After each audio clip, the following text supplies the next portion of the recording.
Public is going to demand that fight the way that I see it.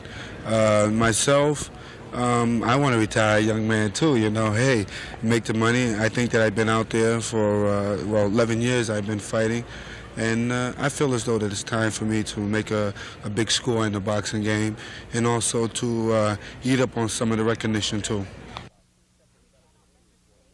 I think that it's going to be the fight of the century, you know, because I don't think that there's ever going to be any fight that can take the place of that in the 80s. Behind Sugar Ray and myself, we both know each other from the amateurs, and we both been watching each other's career come along. So I know a lot about Sugar Ray, and he also knows a lot about me. I think it'd be a natural matchup. But one thing Sugar Ray was saying that he wanted me to come down to 154. That's a junior middleweight. In order to be a middleweight, you have to come up to 160. And this is what I'm looking for him to do. But I'm not going to wait for Sugar Ray. I'm going to concentrate on my own division because that's what I am. I'm a middleweight. I'm not a junior middleweight. And there's a lot of people out there that I can't fight. Maybe not make the kind of money that it would be, maybe even fighting the Thomas Hearns or Sugar Ray Leonard. But I just want to bring the respect back into the middleweight division and also some of the money and show the people that that the middleweight, you know, that I'm not a cheese champion, that I'm a good champion, and that I'm planning on being here for a long time.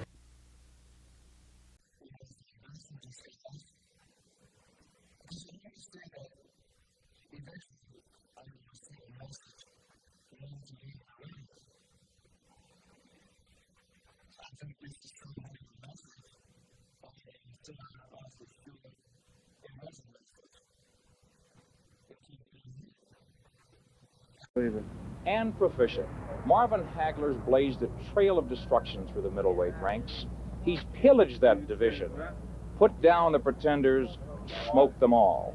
Coming up next here in Las Vegas, looming presence, Tommy Hearns. I just don't like his personality. I just don't like the way how he. I think he's in a ego trip. You know what I mean? I think he got that boxing, you know, where he wants to strut his shoulders. I'm Mr. It, you know. And I want to bring him back down to reality. And so Marvin Hagler is building a fire in his head. And the closer he gets to Monday's fight, the meaner he gets. A consuming urge to fiercely protect what he's fought for and earned is the jet-fueled adrenaline that now flows through this man this day. Who's the champ? I'm the champ. Who's the champ? I'm the champ. Hagler's objective is to hit his peak physically and emotionally Monday night. And by the time he steps into the ring in that outdoor stadium, he should be a relentless warrior. He's going to have to hit me with that ring post in order for him to affect me in any way. That's what I feel. And that's what that mental attitude has to be. So when the hype and hoopla and crowds intensified, Hagler had seen enough distractions.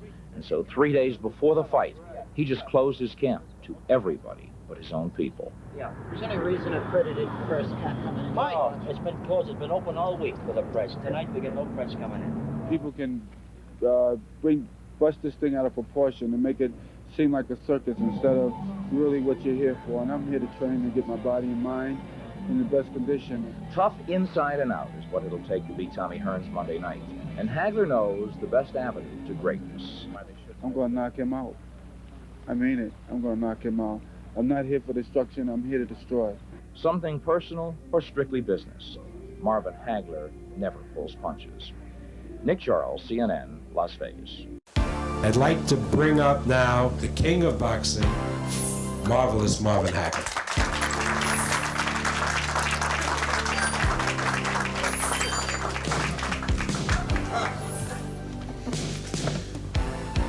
This is what John Mugabe's going to look like after I finish with him. And Marvin's going to do the carving. You guys wasn't here until after the Thomas Hearns. I guess I shut up a lot of doubters out there. What you have to understand is this. What I'm doing is that I'm taking the best challenger out there and showing you people when I first became champion, I promised you this. When I become champion, that I will fight anyone who is eligible for the title and who I feel deserves the shot at the title, and that's exactly what I'm doing. What you see before your eyes right now is a healthy, marvelous Marvin Hagler.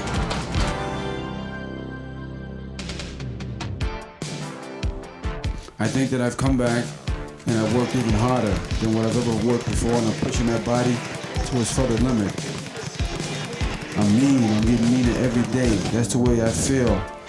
I'm staying hungry, I'm staying real hungry. I come to feast on the beast. You know it. And I'm gonna make sure that you're well done, because I don't want any digestants. Let's believe it.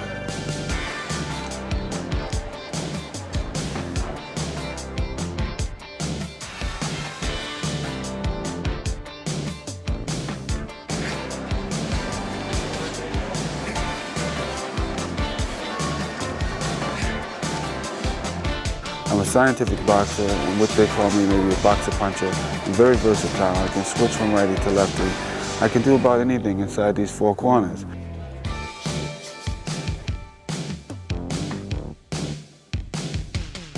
If you want to bet on this is K and this is O. Okay? Thank you. At the end of round number 9, a little bit of a rally by Mugabe, certainly from the pace of the fight that had been established with that right jab. Let's go to Mugabe's corner. And you heard Mickey Duff say to him, you just got back into the fight. Now. Listen to me, the fight is even now. It's a 3-round fight from now. It's whoever wins the next 3 rounds. But John, you can walk in and knock him out. He's only hitting you when you're standing waiting. If you walk into him, he's got a lot of respect. With your hands up, are you listening? With your hands up and weaving. Hold on. Now, John, he's all right. He's got Buildup here. This is the 10th round, isn't it? Yep, 10th round. Understand? Yep. Shall you, sir? Well, this is swollen, that's all. Get your rhythm right back. Get your rhythm back. Get your rhythm back, pop. And it's, you know, you don't show them that kind of respect. Just get out there and do it, all right? Yeah. All right. Well, if you interpret those comments from both corners, I think you can see that Mickey Duff did feel that his fighter was not doing so well in the previous rounds. He said, you got yourself back into it. It's now a 3-round fight. We're into round number 10. And Tim, they were very calm in Hagler's corner. They just get your rhythm, just keep popping, don't show them too much respect. Well, I got the impression that they conceded that round 9 to Mugabe with their comments of saying, just get back into your rhythm, Marvin. Mugabe's landing a lot of good punches now, Tim. Yes, he is. That last good straight right hand. Come on, John. This has been a terrific middleweight championship bout. We're into the 10th. I don't think John liked that body shot just then, Gil. No, he got hurt. A body shot by Marvin, and John did not like it. He was smart enough to hold, though, Tommy. Oh, yes.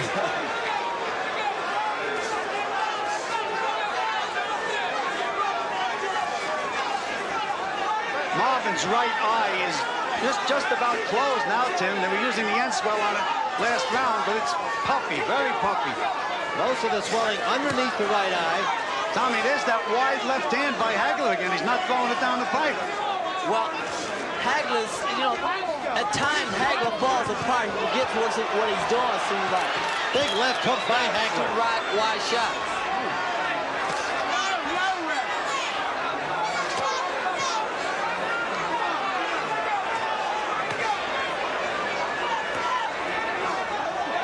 Chopping uppercut from Hagler. No, Hagler doesn't get the credit for being as good an inside fighter as he is, and he's showing us why right now. Hagler pressuring Mugabe. Mugabe landed some terrific shots, Tim. He has to be discouraged because Marvin did not take a backward step. He's backing up Mugabe, finally. Well, Hagler is concentrating on backing Mugabe up, putting the pressure on. And it seems like Mugabe is falling apart. He don't like it downstairs. He's trying to keep his hands down low to try to block those body punches. But all he's doing is setting himself up for some good shots to the head. Short chopping punches by Hagler, who just pulls his way forward and keeps firing. Well, that seems to be the ticket inside for Hagler. And Mugabe's punches seem to be lacking a lot of snap now, Tim. Finally, in the 10th round, the pace of the assault from the champion starting to show on Mugabe. Oh, Marvin didn't like that body shot. That was a good left hook to the body. Under the 30-second mark in round 10. The leg starting to show a little sagging under Mugabe.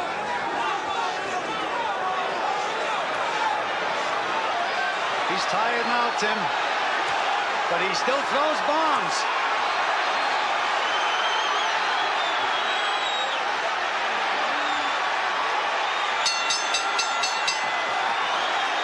The end of round 10.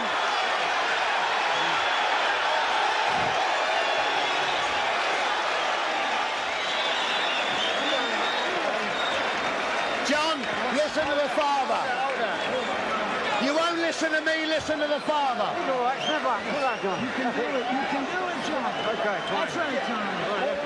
You know how you feel, man. Okay, John, we're home. John, we're okay. We love you. John, the first part of that round, you had him out. John, and you you're looked at okay. him. John, you're okay, all right? Maybe sit back and breathe in. Breathe up. Come on now, breathe up. Okay. Hold you up. Breathe up. We love you, John. We believe in you, baby. You're doing beautiful. 2 rounds to go. 2 rounds, You can baby. always do And 2 it's rounds, John. yours. But you've got to make the word. Roll 6 your head. minutes, if you do 6 John, roll minutes, your you'll head. be the Come on, champion. John. Be my baby. Roll your head. It's yours, John. It's yours. I'm telling you, John. Push him back. Push him. Now, John. Got me push him back. Seconds up. Keep that down. Well, John Mugabe certainly got lots of encouragement from Mickey Duff, George Francis, and even Father Tony. Now, Tim, they made Father Tony the lead. They said, if you won't listen to me, listen to the father. I think it's just a matter of Mugabe being tired. He's never been to the 11th round ever in his life. He's never taken this kind of punishment at all. Well, he's really tired now. Well, that's the key. The key is the punishment. That's why he's tired. And Hagler keeps the heat on.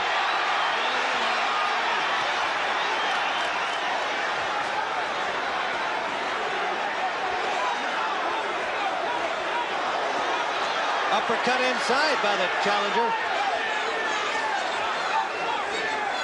Tim, as I said earlier, he'll be dangerous while he's falling down.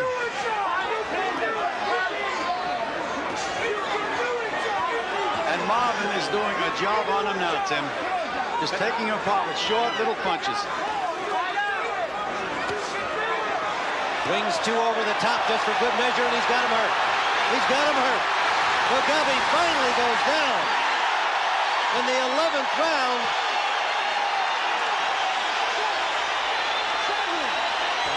Stop it. He's more dead tired than anything else, and it's all over. He's just exhausted from the continual assault. Marvelous Marvin Hagler retains his undisputed middleweight championship of the world with an 11th round knockout over a game and exciting challenge from John Mugabe. 129 of the 11th round, Marvelous Marvin Hagler racks up his 12th consecutive title defense, pushes his record up to 62 victories against just 2 losses and 2 draws. 52 knockouts for the 31-year-old champion, and you can see that he was in a tough fight against a tough man from Kampala, Uganda. A dramatic, well-fought fight. Hagler continues to impress with his determination, his poise, his skill, and his ability to finish when he's got the opportunity. All right, the time. Let's get the time from 1 Chuck minute, Hull. 29 seconds of the 11th round. The winner by a knockout, and still the undisputed middleweight champion of the world, Marvelous Marvin Hagler. He's made all the money he needs for 3 or 4 lifetimes. His place in time has been painted on the bloody canvas that covers the ring of professional boxing. You would think a 30-year-old man who had it all would not risk a crippling injury just for the fun of it. But then again, you probably don't know Ray Charles Leonard. It was among the most ballyhooed bouts of all time. A pint-sized Muhammad Ali up against a man with a longer reach, a taller stance, a good boxer who had never been knocked out. In the 13th round, Sugar Ray Leonard knows he needs to put Thomas the Hitman Hearns on the deck to win. But Sugar Ray can only send him through the ropes. The round ends. Sugar Ray's corner man tells him he was behind in the fight. And then the bell for the 14th round sounds. Sugar Ray seems to catapult from the corner like a stone from David's slingshot, and he serves up this modern-day Goliath a fatal blow. Hearns just trying to hang on here. Left hand sends Hearns back against the ropes again, and that's all. It's over, and Ray Leonard is the undisputed welterweight champion of the world. The fight was biblical in scope. It was downright legendary in fact. Sugar Ray made almost $12 million for this fight, more than anyone in boxing history. In fact, Sugar Ray had become the biggest box office attraction in the fight game, even before Muhammad Ali retired. You can easily understand why Sugar Ray had become a hit. even with people who hated boxing. He was good-looking, clean-cut, and polite. Someone said he combined the looks of an altar boy with the speed and striking power of a cobra. But he was not always so fortunate. A gold medalist during the 1976 Olympics in Montreal, he was America's sweetheart for 2 weeks. When he got home expecting lavish contracts for product endorsements, like his colleague Bruce Jenner, none was forthcoming. Ray's manager said no one wanted a black man on the cover of Wheaties. He had planned to retire from boxing, but his girlfriend, now his wife, was pregnant and sued him for patrimony to go on welfare. Several months later, he turned pro, just for the money. Today, he has won more money in the ring than any other man before, by some counts as much as $40 million. Money moved him then, but Leonard would say that what drives him now is a sense of his place in history. What motivates a 30-year-old father of two who has a lovely wife, a beautiful home in the country, tens of millions of dollars in the bank, to fight again? What pushes him, even after a series of blows to the head that detached a retina, an injury that threatens to blind him if he's hit just right again? To find out, we flew to Toronto, where Sugar Ray was training a protege, Canadian Olympiad Sean O'Sullivan, for an upcoming fight. But the cameras of the press were focused on Sugar Ray. For just a few days earlier, he had announced, much to the chagrin of his wife, trainer, and friends, he had decided to come out of retirement one more time to fight a man much bigger and stronger than he, marvelous Marvin Hagler, if Hagler agrees. What would you accomplish by boxing Hagler? What makes him so important to you? Because he was avoiding my boxing career. I'm a perfectionist. And when I retired due to the injury, it was anticlimactic that I retired because people expect me to do the smart thing. Without considering, I was only 26 years old when I retired. I understand that a guy like Hagler is a threat, he's a challenge, and he will be a significant accomplishment. I'm not a physical guy, okay? I will beat his style. I will not fight him. He's far too strong, he's far too big, and that's not in my best interest. Now, some people think you fighting is not in your best interest because of the problem with the detached retina. Your wife has said she doesn't want you to fight. All of those people who love you have said you don't need it. Are you just being crazy? No, I think we all somewhat, I don't know, neurotic in some sense. But I also believe when people say, well, you know, Ray, we don't want this to happen to you. People understand I love myself more than they do. And I take care of myself. I've always have in the past and always will in the future. You sure you're not just bored? No, people don't get bored and fight Hagler. You don't, you don't do that. I'm not bored. I'm very content with what I'm doing. I don't have an obsession with this man. I just want to, participate in fisticuffs in the ring and see who the best man is. Excuse me for saying it, but that sounds a little bit like ego. Ego? I think we all have ego. You know, people say, well, Ray, you're a little egotistical. You're this, and they use a lot of other adjectives. But if it was ego, you know, I would have done this a long time ago. But for a while, Sugar Ray said he loved sportscasting. After he retired last time, he said he'd make his next mark commentating on the sport that had made him a legend in his own time. Larry Holmes fought a very determined fight, inside. I've never seen Larry Holmes fight as a slugger. He stayed inside. Some people have said you are very good, very smooth, and you had planned to be a communications major, but that you're not quite giving it your all, that maybe you're holding back. Why? I could never be really objective because I couldn't just say, well, this guy here is not in shape, or Joe Brody here is not a good fighter, because I was always sensitive to those things. I couldn't be a journalist. I could not be, I don't know, a cynical. You were going to be the first in your family to get a college degree. You going back to school? Yes. People say, Ray, why would you want to go to school? You got money, you got this. It's not the same. People don't understand. It's not the same thing. I want it here. I don't want it here. I don't want it here. I want it here. Self-gratification. How about movies? Well, the American Gigolo is out, okay? But I'm very much interested in movies. I've always, you know, had the ambition of being involved in the silver screen. Let's compare this chicken. Now hold the It isn't as if Sugar Ray is new to performing. He performs on every medium. Kentucky Fried doesn't. Churches may be the challenger today, but I say we're looking at the new champ. And as for acting, well, Sugar Ray fancies himself the Laurence Olivier of the ring. You had said in one interview that you wanted people to see your fights as plays. I don't understand that. Well, when people say, well, you know, it's so brutal and this and that, I say, this is a form of entertainment. I said, my fights are choreographed. I try to create something where that the women can enjoy without seeing blood here, without seeing a guy tooth knocked out or teeth knocked out. And it's been that way for me. Fortunately, I've had the talent to do it that way. How about your sons? Either one, going into the ring. Well, if they wanted to, out of their own desire, it'd be fine with me.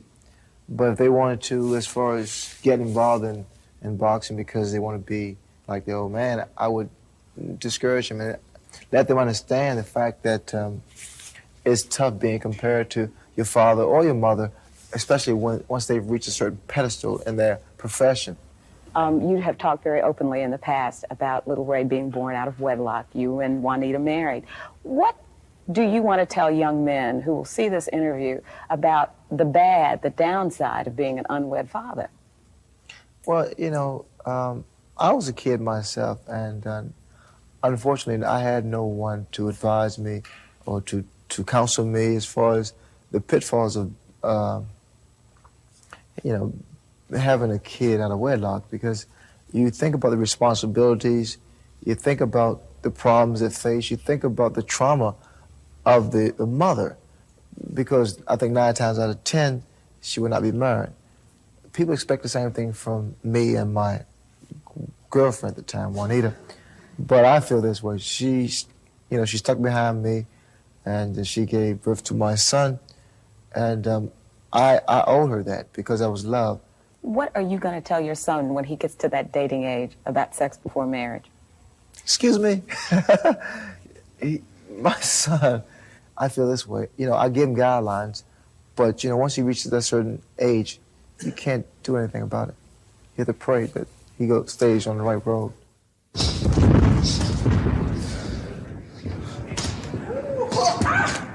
The right road for Sugar Ray has taken him from an impoverished childhood in Columbia, Maryland, to becoming the state's biggest taxpayer. The right road took him from a shy, retired schoolyard boy to becoming a world champion boxer, to becoming a trainer for those who would follow. You are 30. You got a lot more living to do. Could you be satisfied as a trainer? This is great. You know, work with Sean O'Sullivan. It's gratification for me. Many people say, well, you know, Ray, why did you go for this kid here?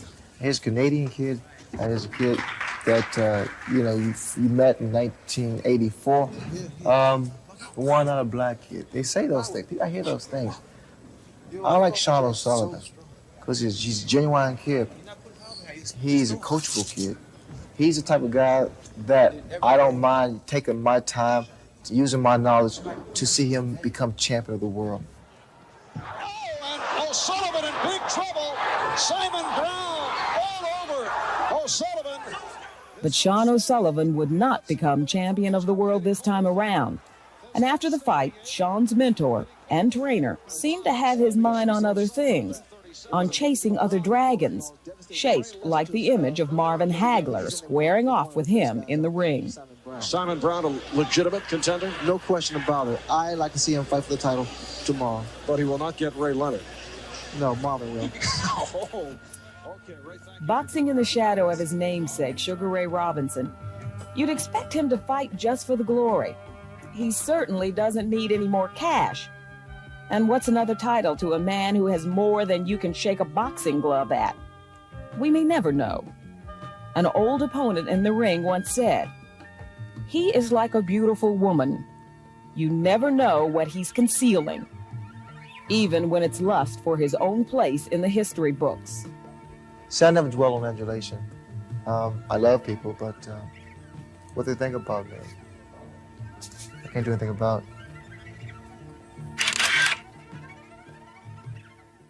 It may be Sugar Ray can't do anything about Marvin Hagler either. Last month, Hagler announced he may be retiring. Sugar Ray's final boxing goal may never be reached. I was always ridiculed by my brothers because I was not really what you call an athlete. I was never athletically inclined to do anything other than be the first at the dinner table because I have 3 older brothers and 3 sisters. And the key to having a good meal was to be first at the table. So boxing became a sport that my older brother Roger was participating in, and he encouraged me to go to the recreation center. There's so much to say about my family because my family is my life. They're the ones to help me maintain sanity as far as this crazy world is concerned. I think that boxing as a sport is a very good sport, mainly because it exercises good, clean living, no smoking, no drinking, and what have you. It gives a young man, a kid, a young boy, a chance to be independent, a chance to be disciplined. I think it's an excellent sport. Nobody brings it home like HBO. Nobody.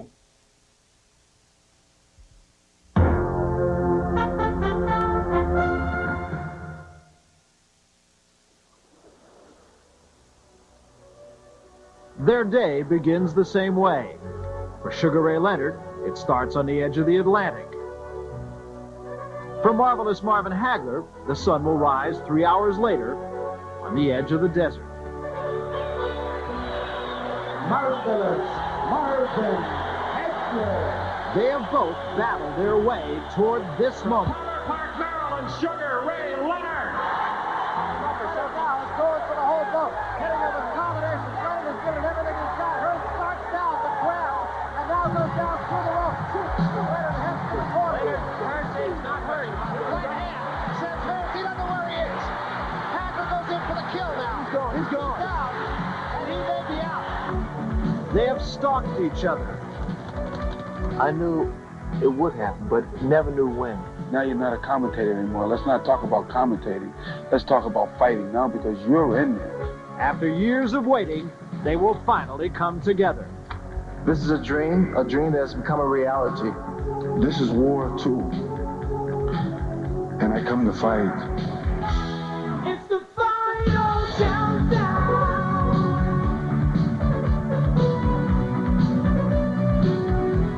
The final countdown. Hagler versus Leonard at last. But will it be better late than never? For 5 years, it was a dream fight, fought only in imaginations. A fight cut down in its prime, like Ray Leonard, by injury. A violent dance undanced.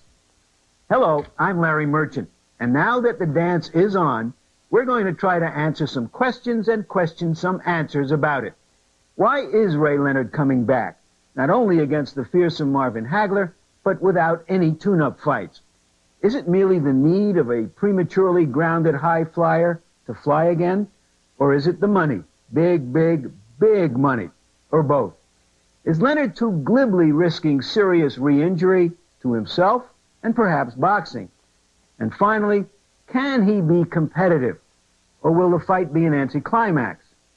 Marvin Hagler is one of the most admirable athletes of his time, fighting all comers, always giving his best. But after diligently and even desperately pursuing the status he's won, is he risking it all? The price of their risks is certainly right. Guarantees of $12 million to Hagler, $11 million to Ray Leonard. And the contrast in their styles, their personalities, and their journeys to this showdown is the stuff of pure drama, as correspondent Barry Tompkins discovered. Two roads diverged in a wood, and I took the one less traveled by. And that has made all the difference. Robert Frost wrote those words in his poem, The Road Not Taken, but they might serve as a fitting lament for marvelous Marvin Hagler, as he thinks about the road taken by Sugar Ray Leonard. Leonard took the high road. Hagler has taken the rocky road. On April 6th, finally, their paths will cross. From the beginning, Ray Charles Leonard was not your ordinary boxer. He didn't have to fight, but he did, just for fun, in his middle-class neighborhood of Palmer Park, Maryland. The road began in 1976 when he captured the gold medal, and with it, the hearts of millions at the Montreal Summer Olympic Games. America had a new hero, and Sugar Ray Leonard would be on a pedestal for years to come. And then there was Marvin Hagler, the youngster who had to protect himself growing up during the 1967 riots in Newark, New Jersey.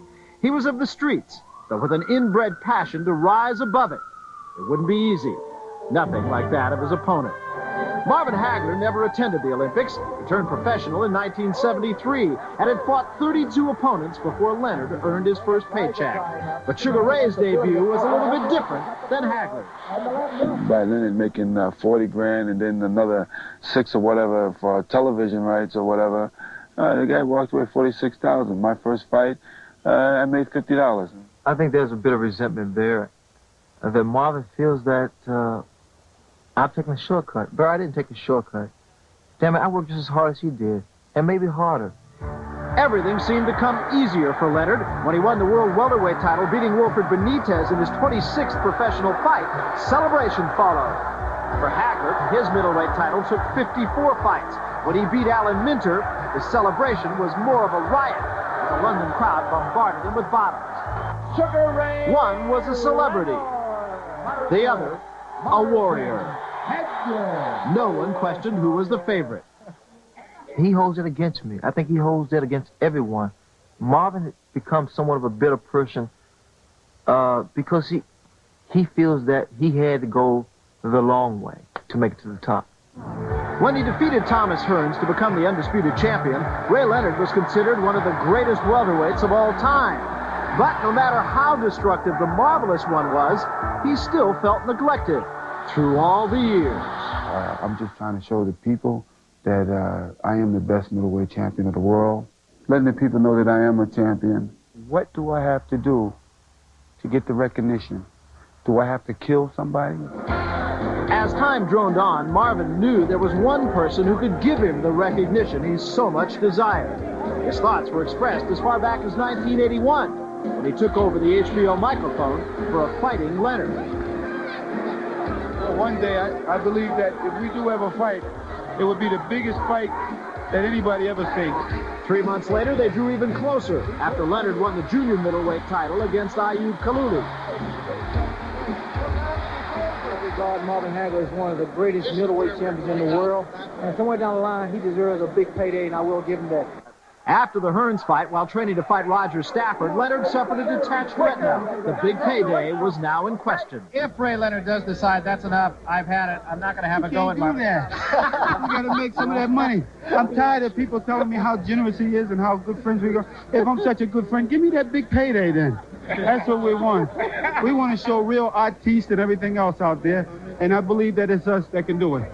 9 days later, Marvin was again upstaged by Leonard's show. A fight with this great man, this great champion, could be one of the greatest fights in the history of boxing.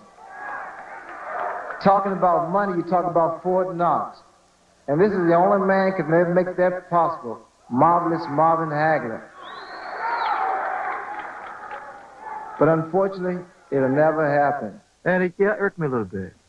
Because deep down inside, the real Ray Leonard wanted to fight this guy. You know, I wanted to fight him then. But I never knew when it was going to happen.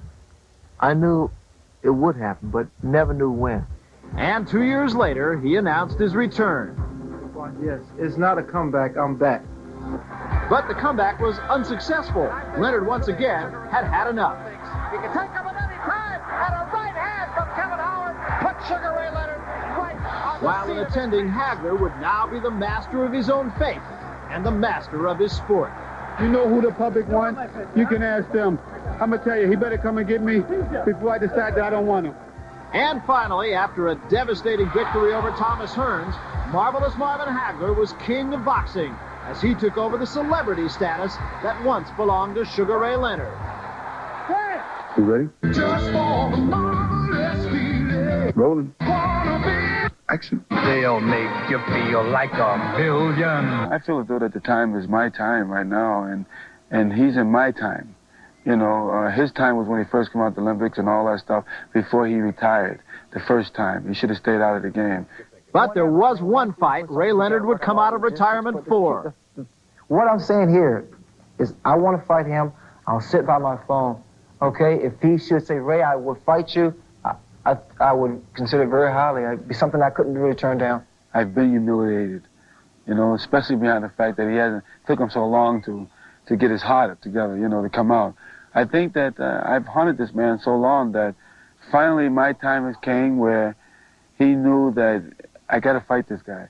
And now there's talk that you might not fight him. Is that true? Well, you know, right now it's really hitting a lot of press. I think basically just has an ego. He's on an ego trip or something. A little jealousy, or he's missing the limelight a little bit. But the way that I feel about it, I'm just going to sit back and I'm just going to lick my chops. Like that, and just wait. No, but John, what I'm going to do is next month we're going to hold a press conference, and then I'm going to answer Leonard's challenge, and I might say yeah. He did, and that began the psychological fight, and then the rhetorical fight, and then, finally, on April 6th, the real fight. I'll take this time to thank marvelous Marvin Hagler.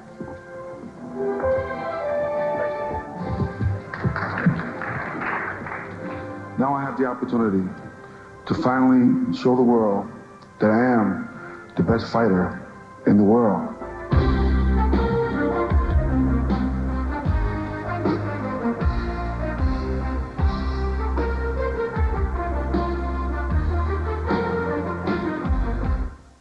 Little known fact, this really is Ray Leonard's third comeback. He retired after he won the gold medal at the Olympics. So his first professional fight was a comeback.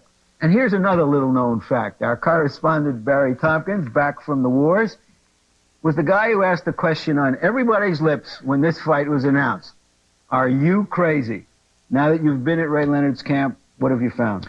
I still don't have a definitive answer, to be honest with you. The one thing that I know is not his reason for coming back, let's talk about that first, is money. I don't think that has anything to do with it. He's perfectly set, he's invested well, nothing financial about it. Probably the best answer to the question that I could give you came from his administrative assistant, Ollie Dunlap, who said to me, the guy's a gladiator. I realized that's really simple. He said, you're a broadcaster? He's a gladiator. That's what he needs to do is fight.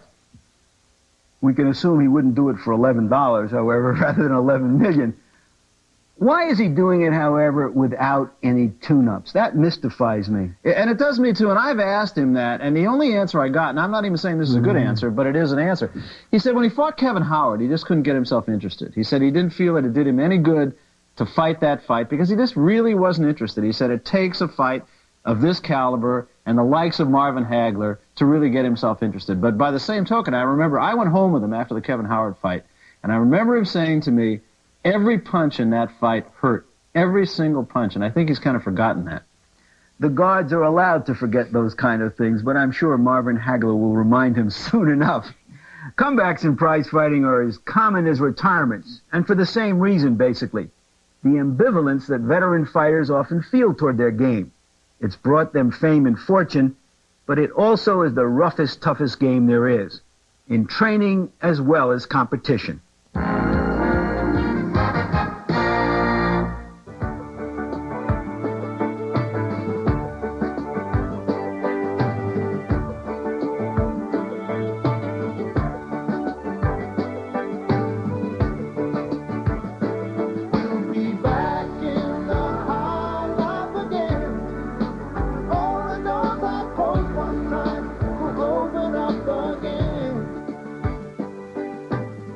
The boy who cried wolf must have been an aspiring fighter. Few people take retirement announcements seriously anymore, however sincere. Comebacks are that common. Boxing history is replete with great, legendary fighters retiring, and then after 3, 4, 5 years, observing the competition out there, and then feeling with their heart and their brain, specifically with those two things, that they can come back and demonstrate once again superiority over over the field. That goes back before the turn of the century. Fighters come back for a lot of reasons, most of which can be deposited in banks. Public demand and money pressured Jim Jeffries, an unbeaten former heavyweight champion, to leave his farm after 6 years in retirement. The 35-year-old Jeffries was the original Great White Hope, urged to dethrone the unpopular Jack Johnson. He took off 90 pounds in training and looked so good and sentiment was so strong for him that he actually was favored to win. But he was no match for the younger and faster and sharper Johnson. The fight ended in the 15th round, Jeffries bloodied and bowed. Most comebacks end this way. When a champion doesn't defend his title in a long time, his first defense is, in effect, a comeback. Jack Dempsey took more than 3 years off between defenses, much of it trying to make it in the movies. That didn't work, so money brought him back to the ring against Gene Tunney. Dempsey looked to be in shape, but he clearly wasn't the legendary whirlwind who revolutionized prize fighting with his reckless style. And Tunney easily defeated him, boxing rings around him. Dempsey then retired, unretired, and lost to Tunney again. Tunney was one of the few champs who stayed retired when he finally did retire. Ray Leonard is trying to defy history. Muhammad Ali's first retirement and comeback, also 3 years, were involuntary. He couldn't get a fight license because of his conscientious objection to military service during the Vietnam War. But Ali took 2 tough tune-ups before meeting Joe Frazier. He lost to Frazier, his first defeat, but he kept at it, and ultimately recaptured the title and beat Frazier twice. Ali proved that serious comebacks can be successful. Comeback fights don't work. They don't work. Look at boxing history. Forget about the names Leonard and Hagler. Call them Fighter A and Fighter B. The Fighter B is the fighter who comes out of retirement. Boxing history will show you it doesn't work. Comebacks, if not comeback fights, do work, however, as Sugar Ray Robinson showed as well. The man regarded as pound for pound the greatest of fighters retired at 32 to try his hand in show business.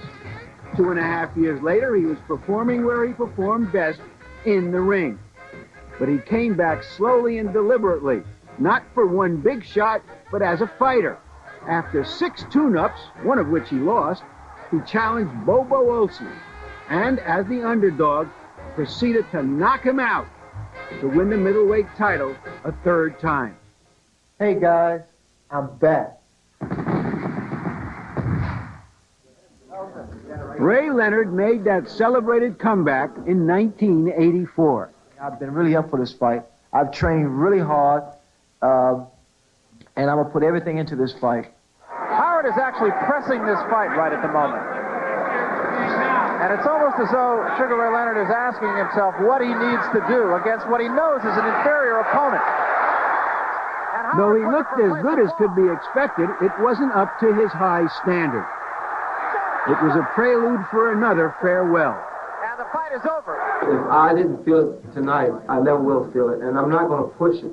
And I'm not going to take a chance. I just felt that it's not there. I know if it wasn't there tonight, it never will be. There's no sense in me taking any further chances. Leonard said that all the punches hurt, but here he is again. This fight is not what you saw in 1984, because that wasn't a challenge. I won't come back, but I'll fight Marvin. And I honestly mean that. This is not a career for me. This is one fight. This is a dream that's become a reality.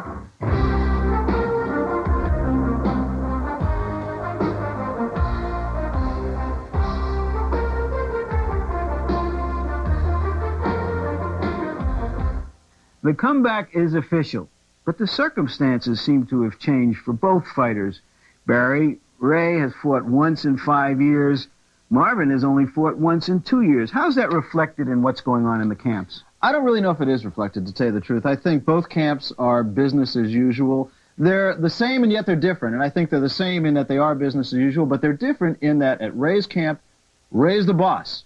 Nobody else, just Ray. In Marvin's camp, it's the three of them. It's Pat Petronelli, he's got his job. Goody Petronelli, he's the trainer, he's got his job. And Marvin Hagler is the warrior. And the three of them collectively make decisions. At Ray's camp, it's just one. I might add one other thing. If looks win fights, then this fight is dead even. Both of them look ready right now. But, of course, Marvin Hagler showed up 11 weeks before the fight, usually 6 weeks before a fight, which indicates how serious he's taking this. What about the reports, curious reports, out of Ray's camp that he hadn't been training hard every day? At one period, 7 days out of 10, he wasn't in the gym. Then they said he was fighting these real fights with referees to get in shape, and then that proved to be a little bit of a fib. Are they covering up? Are they jollying him? What is all that about? It's really hard to say. I think any fight camp has a lot of guys around who are the attaboy guys. You know, they're patting you on the back saying, you're doing a great job, you look good, champ, you're ready to go.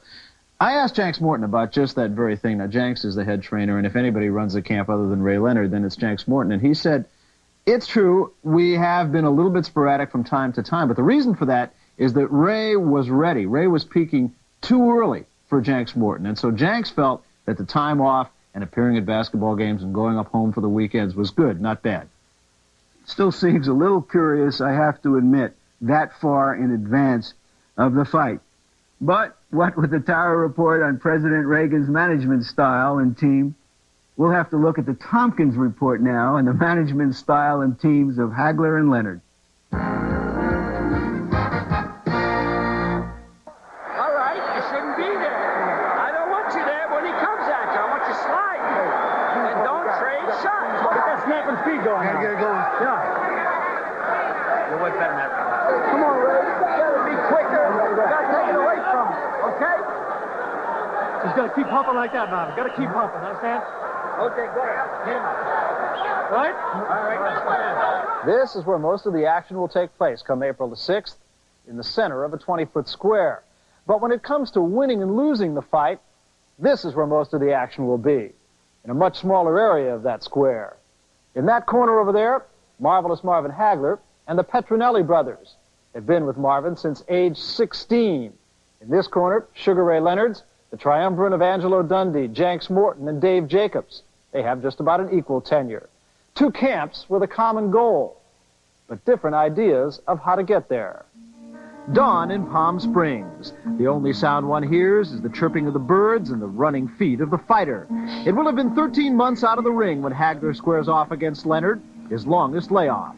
Since he knocked out Thomas Hearns 2 years ago, he's had one fight. The Petronellis have their champion in camp 5 weeks early. There's plenty to be done. I talked to my brother Pat and Marvin. We thought we'd get there a little earlier so we wouldn't have to rush. We have a time schedule. We know what we have to do to get ready for the fight. And at home, he was being bothered with a lot of endorsements. He has a store he has to run, and he has his family and his wife he has to cater to. And it was a little bit too much for him to get his fanny down the gym. In a lot of ways, I thought it was crazy myself, but I leave it all up to Goody and Pat. We all kind of put our head together. That's what calls for training triangle. We put our head together, and we see what's beneficial. And so far, this has been good. No rush program, taking your time, going to school in a sense. My corner people, as long as we're working very hard and whatever, they having a very tough time on for this particular fight on trying to keep me down, like a racehorse, you know, trying to get out of the stable. I realized the importance of this fight. I have that little extra than what Ray has. I get the best teachers in the world. And 2,000 miles east in Hilton Head, South Carolina, Ray Leonard is also at work. Although his training philosophy varies from that of his adversary, and unlike Hagler's team concept, there's no doubt who's boss in the Leonard camp. Even though the circumstances have changed drastically with the comeback, his camp continues to operate the same way as when Leonard was pound for pound the best fighter in the world. Even his most recognizable trainer, Angelo Dundee, still doesn't appear until the fight draws close.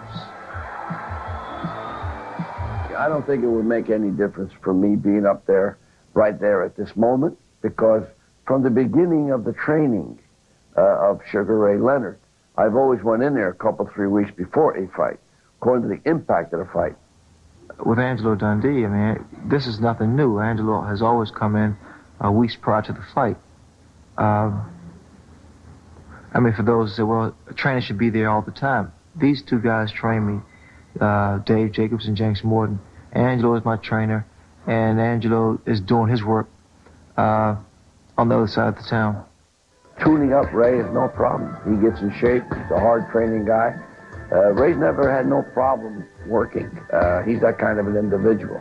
While Dundee stays at home studying films, Leonard's in good hands with longtime trainers Morton and Jacobs. But you can be certain that come fight night, it'll be Dundee doing the talking. Got 9 minutes. You're blowing it now, son. You're blowing it. Ray will do his thing. The importance of the corner, not that important, especially when you got a talent like a Sugar Ray Leonard sitting on that stool that knows what he wants to do. Well, it's all worked in the past, but could Dundee be underestimating the importance of the corner in this fight? Hagler's handlers, on the other hand, realize that a fight as big as this, it can be won or lost in the corner. We keep controlled corner. We don't get excited. If I get excited, he's going to get excited, which is common sense. When the fighter comes back to the corner, we pretty much know what we're going to tell him. I mean, we've been together so long, we know each other. I can look at Marvin like I'm looking at you right now. He knows what I'm thinking, and most of the time I know what he's thinking. The question remaining is whether or not Marvin Hagler can adapt and adjust should Ray Leonard frustrate him. He didn't against Duran when the Petronellis gave the champion the wrong advice, having him box with the three-time champion and not slug with him. That advice almost cost Hagler his title. And conversely, will Ray Leonard be willing to listen to his corner in this fight, which he didn't do when he fought Duran the first time, abandoning his normal boxing style and trying to go toe-to-toe with the Panamanian. Not sticking to his corner's fight plan cost him the fight. Two fighters in their corners, each on a mission which after April 6th, only one will have accomplished.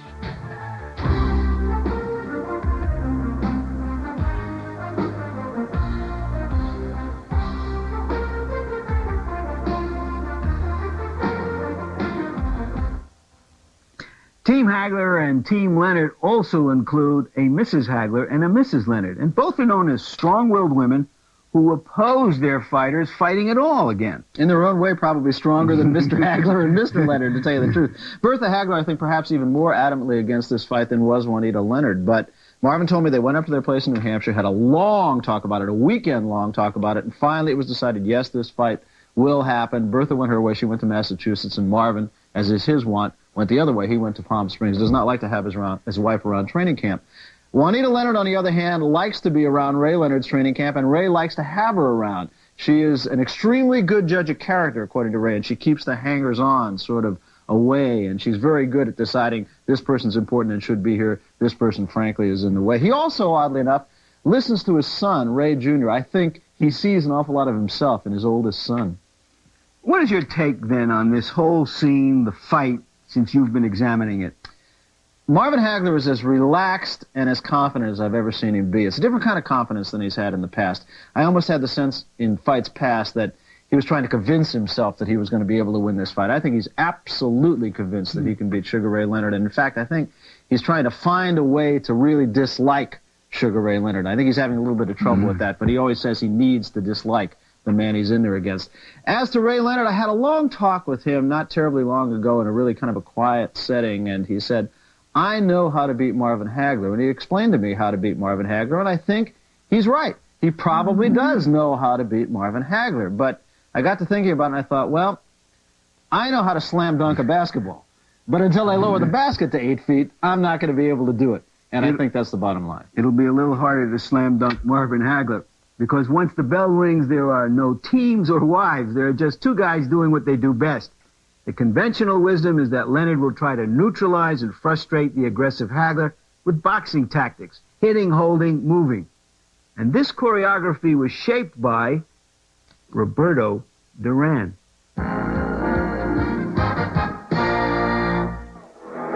Time was when marvelous Marvin Hagler, like Rocky Balboa, felt he had something to prove. He had to prove to Sugar Ray Leonard that he could box, just like Ray Leonard. But that was when Sugar Ray Leonard dictated the tempo of boxing. Now, marvelous Marvin Hagler plays the tunes, and Sugar Ray Leonard does the dancing. If recent history holds true, marvelous Marvin Hagler's tactics have been get in and get out. If you ask him about strategy on April 6th, his answer is very simple. I'm planning on going in there and ripping his whole face off if I have to. I got H-U-R-T written in my mind, and that's hurt. Now he tries to fight back, takes the right hand, takes the left hand, Turns against the ropes. He's on rubber legs. I'm not known to be a big puncher. I'm known to be a consistent puncher.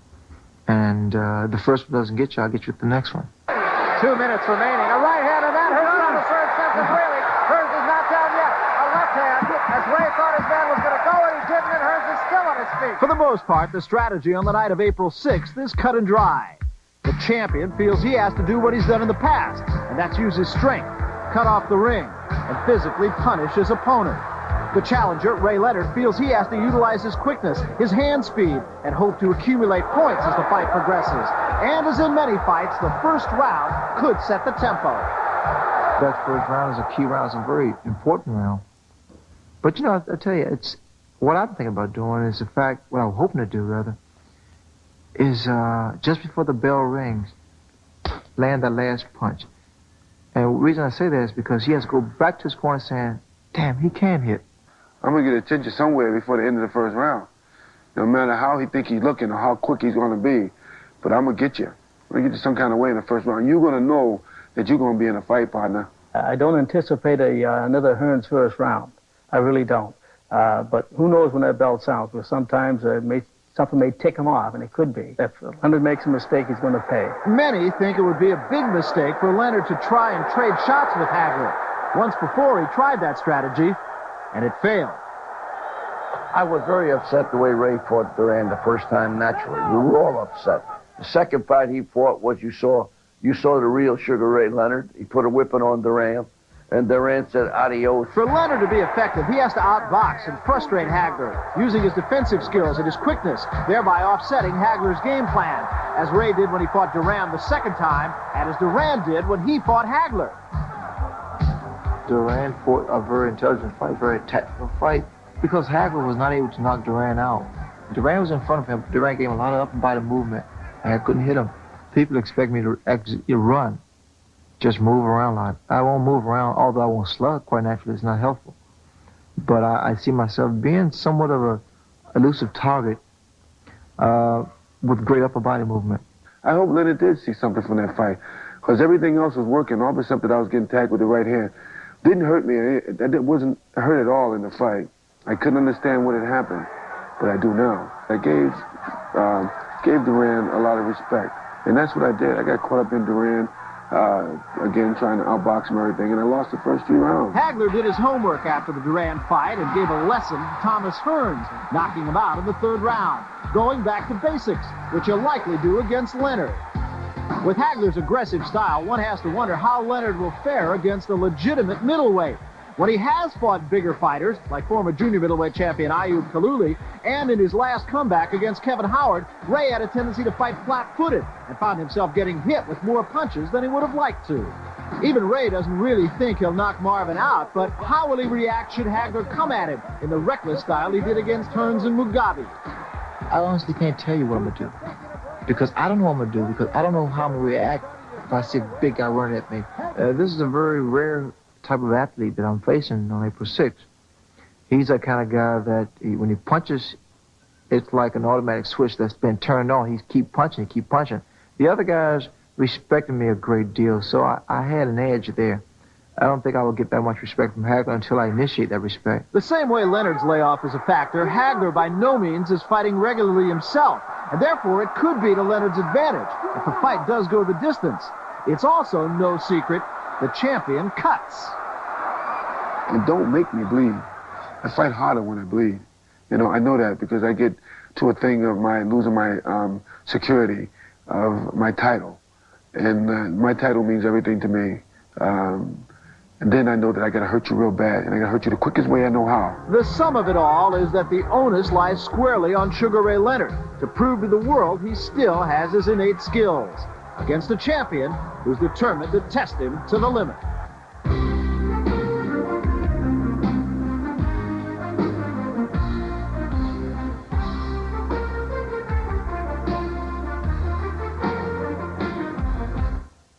Picking the winners of prize fights is more than an exact science. It goes beyond the knowable to the unknowable, to the intuitive. So we have collected a panel of knowledgeable as well as intuitive fight experts And they are Gil Clancy, the boxing analyst for CBS, Alex Wallow, the boxing analyst for ABC, and Michael Katz, columnist for the New York Daily News. First, gentlemen, do you have any reservations about this fight taking place at all from the point of view of Ray Leonard's eye and of the match being made, an ex-welterweight champion inactive fighting an active middleweight champion? By reservation, I don't have any reservations in terms of Ray's health. I think Ray understands his health better than we do. I have no reservations about the fact that it's a guy coming back after 5 years of relative inactivity.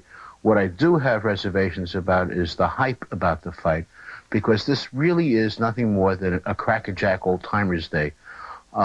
We have a welterweight champion over the hill. We have a middleweight champion over the hill. And it's an intriguing fight, but I don't think it's Hagler versus Leonard, the Hagler and Leonard that we really think about. I think that's correct. In terms of the reservations about the medical aspect of Ray's eye, I don't have any reservations simply because I'm not an eye expert, and the man who is advising Ray, Dr. Ronald Michaels, is one of the one or two most respected eye experts in this country. And if Ronald Michaels says that Ray Leonard's eye is at no more risk than any other fighter's eye, then I'm willing to accept his word.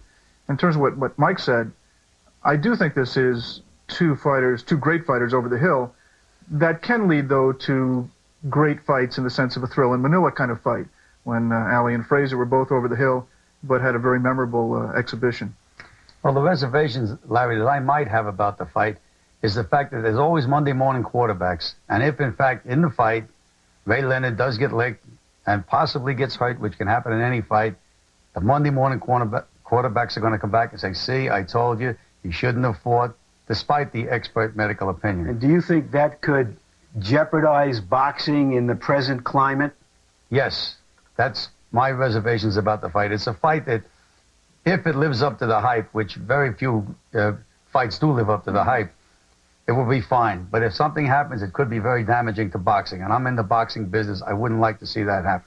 The other point I'd like to make, disagreeing with my friend Mike Katz, I don't see how you can call a fighter like Marvin Hagler over the hill. You become an over-the-hill fighter when you start to get licked or if you start to take beatings in their very, very close fights. He's done a pretty good job his last 3 or 4 fights. As a former trainer and manager, Gil, what have you seen in fighters coming back after long layoffs? Where are they damaged most? They're damaged most in the fact that they're not used to the tough competition. Once they get in that ring and they start to take the punishment that they haven't felt for, however, in Ray's case, 4.5 years, I think it can be very, very damaging to them. The competitive edge is lost. Also, their reflexes seem to go a little bit, but perhaps that's just the age going by. Is that competitive edge what we're talking about in terms of rust, milliseconds of indecisiveness or lack of quickness? I don't think the competitive edge is gone from Ray. I think it may be gone from Marvin more because I think Marvin, who used to be so active, has been fighting on a schedule of once a year. And I don't think Marvin wants to fight anymore. I think Marvin has made his money. I think he realizes his reflexes have slowed down. When I say over the hill, Gil, I mean he is no longer on top. I mean he is on the descent. And I don't think there's any question about that. I think Ray's problem is that he is now approaching 31, and he is no longer the young Ray Leonard that we remember, the marvelous, intuitive fighter who could see punches coming before they were thrown, and who could bend his body out of the way. This is stiffness now. What are the consequences for both of these men in this fight? If Ray Leonard were to lose badly, not be able to really compete, would it damage the aura that's always surrounded him of this sunshine kid that everybody loved? And as for Hagler, would it damage all of the good that he has accumulated for himself to lose to a guy who's fought only once in 5 years? I don't think that people tend to judge people. Fighters don't tend to get judged on their final fights. I'm not sure that these fighters will retire. The winner will retire after this fight, or the loser for that matter.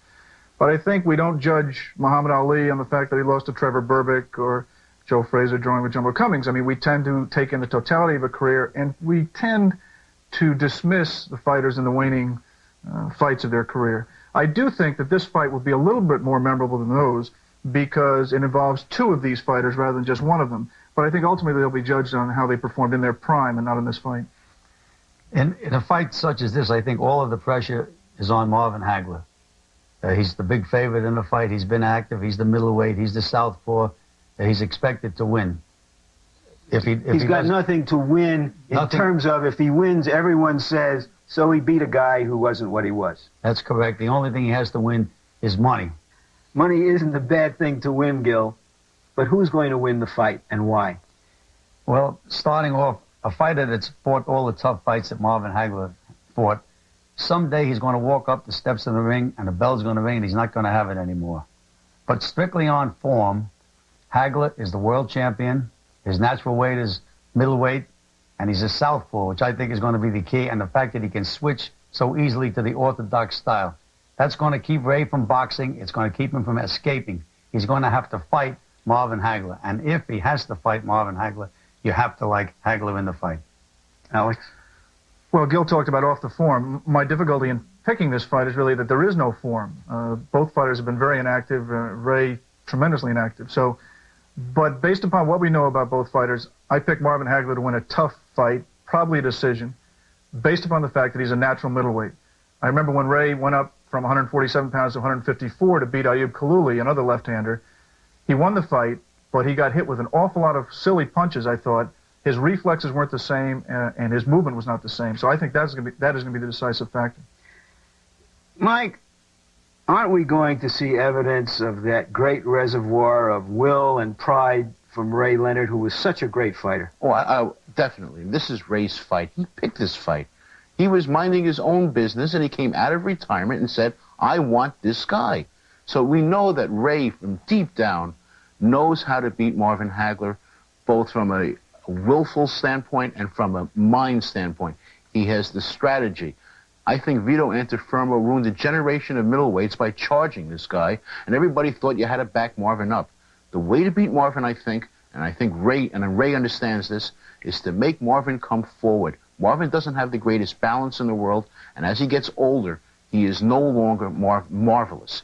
And I think Ray can counter him the same way Mugabe was able, the same way Duran was. And I think Ray Leonard is better than those two guys were. Can pride beat an 11-year winning streak? Well, the other thing is, I don't think any of us should underestimate Marvin's pride. I mean, he has a tremendous amount of pride. Ray does also, but that's part of the intrigue of this fight, is that they're two very proud warriors. But Marvin's pride almost kept him out of this fight. It's almost as if Marvin is telling us he knows something that we don't know. Then maybe this shouldn't be the last, this should not be a trip up the steps. We won't know everything about this fight until it's fought, gentlemen. Thank you so much for joining us, and I will have a pick later on. A still camera does interviews too, silent interviews that capture essences rather than the tape roll of words that precede events. Here are Marvin Hagler and Ray Leonard in attitudes of calm before their storm.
Last summer, trying to warn Ray Leonard about fighting Marvin Hagler without the proper preparation, I drew a parallel with John McEnroe.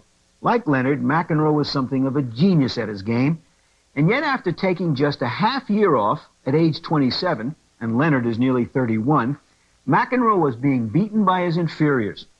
Missing most was his competitive toughness and stamina. Ray, who is a co-commentator with me on fights, replied, "That's not what I want to hear." Understood. He needs support from friends. Now he has to understand. Fighters do what they must, commentators what we must. So this is to express support for his quest, if not his cause. Granted, genius has to be respected, but so too must history and physics, which agree that the stronger, more active, better conditioned man should win. 5 years ago, when Ray Leonard was as good as any fighter I ever saw, I thought he'd beat Hagler. Today, I don't. Will the fight be better late than never or better never than late? We can only get that answer April 6th. For Barry Tompkins and the staff who put this preview together, I'm Larry Merchant.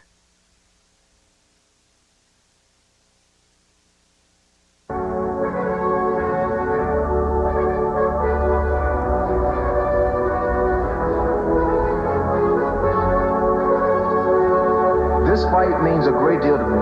It means everything to me.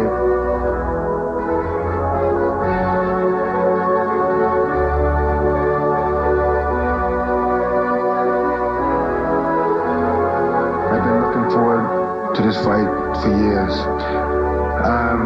I've been saving my body, my mind, just for this occasion.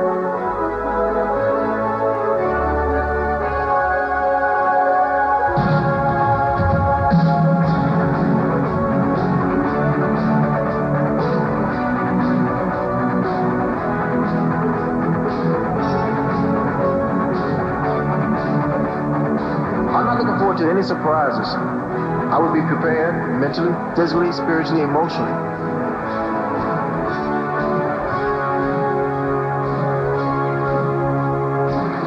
But I will tell you this, I don't believe that the fight will go 12 rounds. And I feel very confident that I will win. It's the final countdown. This has been a presentation of HBO Sports, the network of champions. Marvin, obviously the biggest fight of your career, at least dollar-wise, maybe it's the biggest fight of your career in any sense. Have you prepared for it from the time you knew it was signed, it was going to happen? Have you prepared for it any differently than you have? I thought about it a lot this morning, you know, and I've been prepared all the time, you know, just waiting for the actual day and the moment. I think I've been preparing for this one really all my life.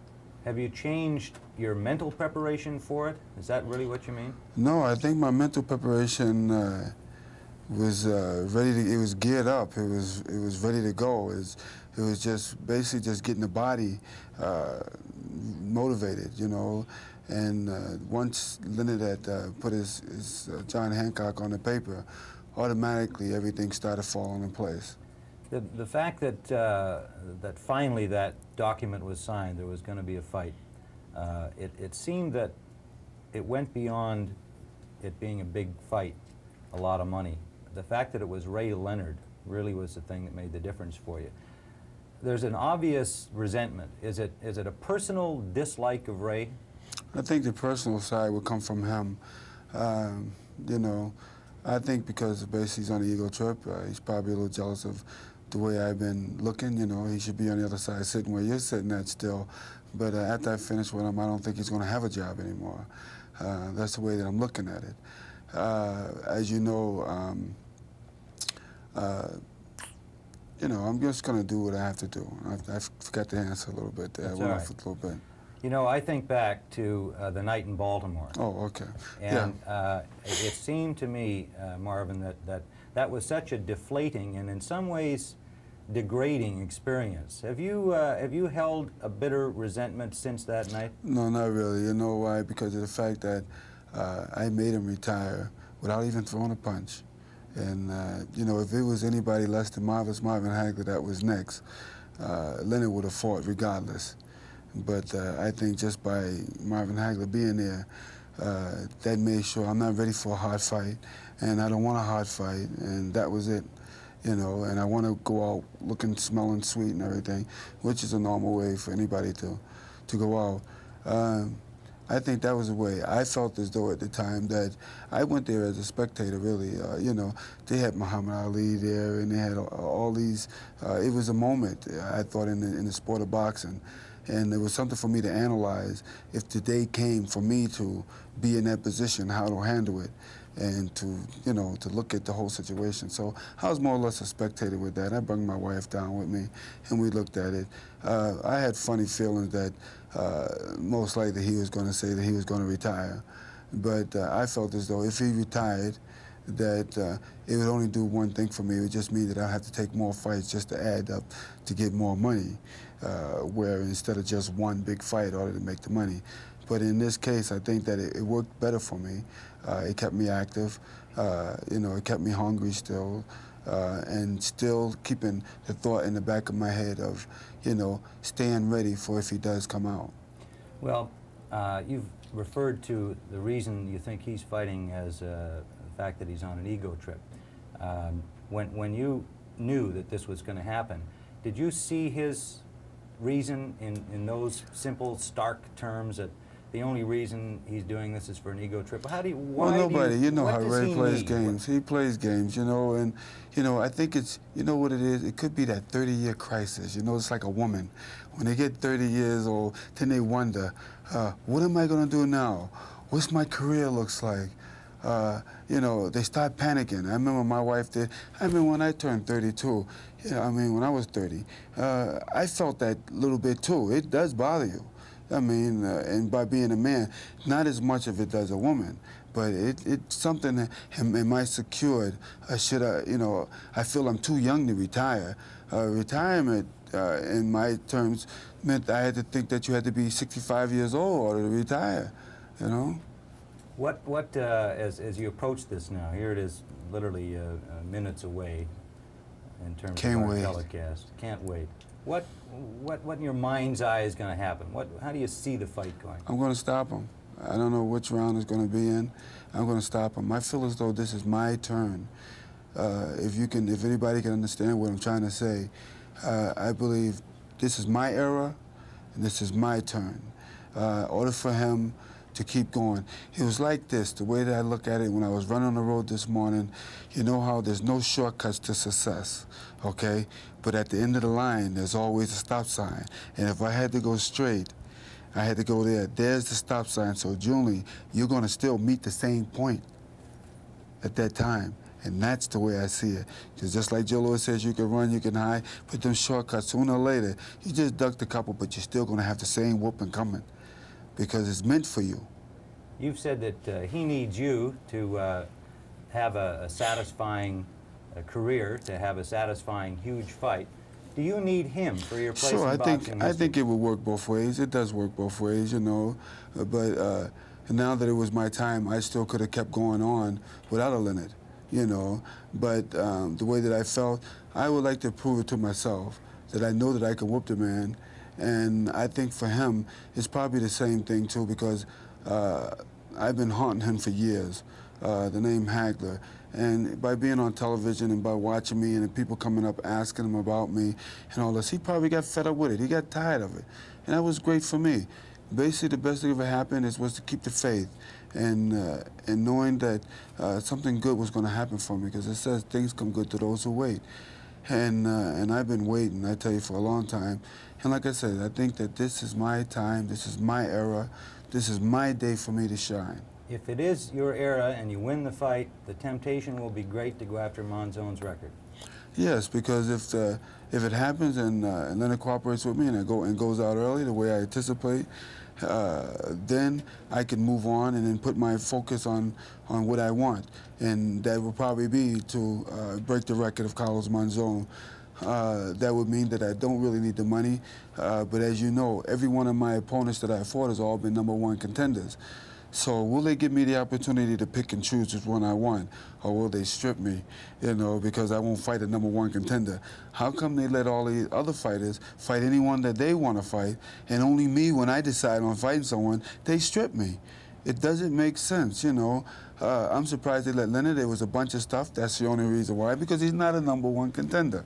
But he's got the recognition, and he's a champion, and it should be a legit match. And that's why I waited to see what was going to happen as far as the organizations and as far as the health program and everything, and everybody gave him the green light. So there's no reason for me going in there and destroying this man. Marvin, he's not the same fighter he was 5 years ago. We'll find out how different he is when the fight begins. He thinks so. He thinks so. But one thing is for sure is a lot bigger man. That's what everybody's been talking about this week. Do you think his being bigger will change his style dramatically? Well, I've been in there with bigger guys. The last guy I got through could knock a hole through this wall here. That was Mugabe. And, you know, I've been in there with bulls. You look at the Rodans. You look at, again, the Mugabes and the Hamshaws. You know, I've been in here. The size ain't going to mean nothing. I seen him bigger when he fought Kalui. He did slow down a lot there with Kalui even. To me, I look like hoping it's an advantage to me. You know, because I regulate the same type of speed and everything, and hopefully that I'll have my speed and also the power. Should we be watching round #1 with great attention the first few seconds? You better sit there and get your popcorn early. I told you, your beers and whatever, and sit tight, because this fight don't necessarily have to go 12 rounds.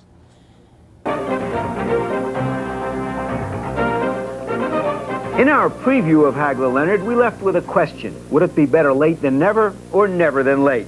The decision is now in, and unlike the fight, it isn't split. Hello, I'm Larry Merchant. What you're about to see is a two-character drama in the best tradition of its kind. Champions, past their primes, but giving us great theater. Hagler, the determined LL Bean from New England who has always given us his best. Leonard, the flashier Giorgio Armani, making what many felt was a dangerous, vainglorious comeback. In this delayed telecast, we'll also try to sew up the loose threads of controversy still hanging about. Ray Leonard will speak for himself. Will he give Marvin Hagler a rematch? The fight will have to speak for Marvin Hagler, the unhappiest man who ever just made $15 million or so, because he's still refusing all interviews. Understandably, he's still embittered, being perhaps the only long-time champion in history to lose his title on such a close call, by a round. We'll talk to judges and let you decide, if you can read lips, whether Leonard admitted defeat as Hagler claimed. Keep your own scorecard and pay special attention to the close rounds. We'll give you a chance to give us your decision by calling a 900 number. Now, April 6th. From Caesars Palace in Las Vegas, Nevada, HBO Sports presents World Championship Boxing. As Marvelous Marvin Hagler defends his middleweight title against Sugar Ray Leonard. Once every couple of years, there are events in boxing which capture the public's imagination.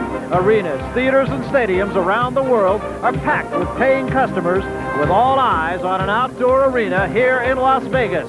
It's estimated 350 million people worldwide will see this fight. This 15,000-seat stadium has been sold out for 5 months. And on a clear and warm night, these fans await the arrival of two charismatic boxers. Hello, everybody. I'm Barry Tompkins, along with Larry Merchant. Well, if there's a word that describes tonight's activity here at Caesars Palace in Las Vegas, it might be finally. We're looking at $100 million gross. It started with an innocent comment on a local television station in Washington by Sugar Ray Leonard. Now the fight is finally happening. Here in Las Vegas, they're saying this weekend could have the largest economic impact in its history. It is quite an event. If you can get a ticket, $2,500. That's what they're scalping them for. The crowd, a who's who. Politics, entertainment, show business, you name it. Larry Merchant, you've been to a lot of these big events. How does this one compare? Well, in my time, I have to go back to Ali Fraser 1 because of the star power of the two fighters, the anticipation, the fact that Ray Leonard is coming out of retirement. The question on everybody's mind, of course, is will the fight live up to the event? there's just one thing it lacks. It lacks that little bit of sizzle or friction of a dispute. Going into the fight, most people seem to think that Marvin Hagler will win. Can Ray bring back the magic of old? That's what we're here to find out. Well, right now, after all the time, the word stop, the action begins.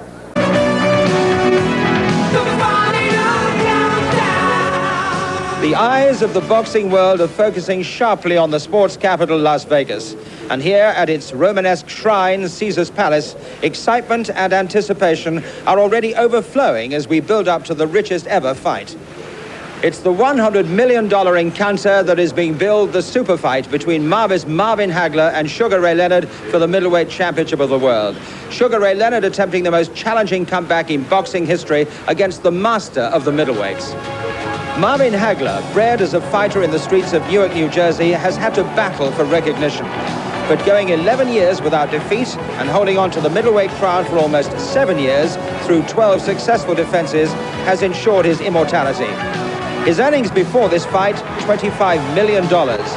Here he's guaranteed $12 million, but with a share of the TV and closed-circuit revenue, that could soar to $25 million. Sugar Ray Leonard is the golden boy of the ring. From a middle-class Maryland background, he moved ahead smoothly and with complete assurance. Olympic gold in 1976, his first welterweight world title in '79. In 1981, he won the WBA junior middleweight crown, and in '82 became the undisputed welterweight champion of the world. His earnings so far, $43 million. Here he's guaranteed $11 million. So it's hardly surprising that this is being heralded as the most anticipated boxing match in recent memory. They've been trying to make it for years. Now it is a reality. And I can tell you over here, they are certainly giving it the treatment. 12 times, he has successfully defended his crown. But his next victory might be the sweetest of them all. He has won Olympic gold and 2 world championships. Now, he will attempt the greatest comeback in boxing history. It's fury versus finesse. War has been declared. Well, it's that kind of sales pitch that has ensured a sellout crowd of 15,000 people in this outdoor arena here at Caesar's Palace. The rich customers are paying $750 for ringside seats, but on the black market, they're going for $3,000. As far as an audience for television and closed circuit around the world, that's estimated to be nearly 500 million. But now let's take a closer look at the two gladiators. And first, the flamboyant showman, Sugar Ray Leonard. Well, I haven't seen this outside of an Ali fight. Nobody does it. Oh, what do you know about this? It's almost like a film script. If they put this in a Rocky film, nobody would believe it.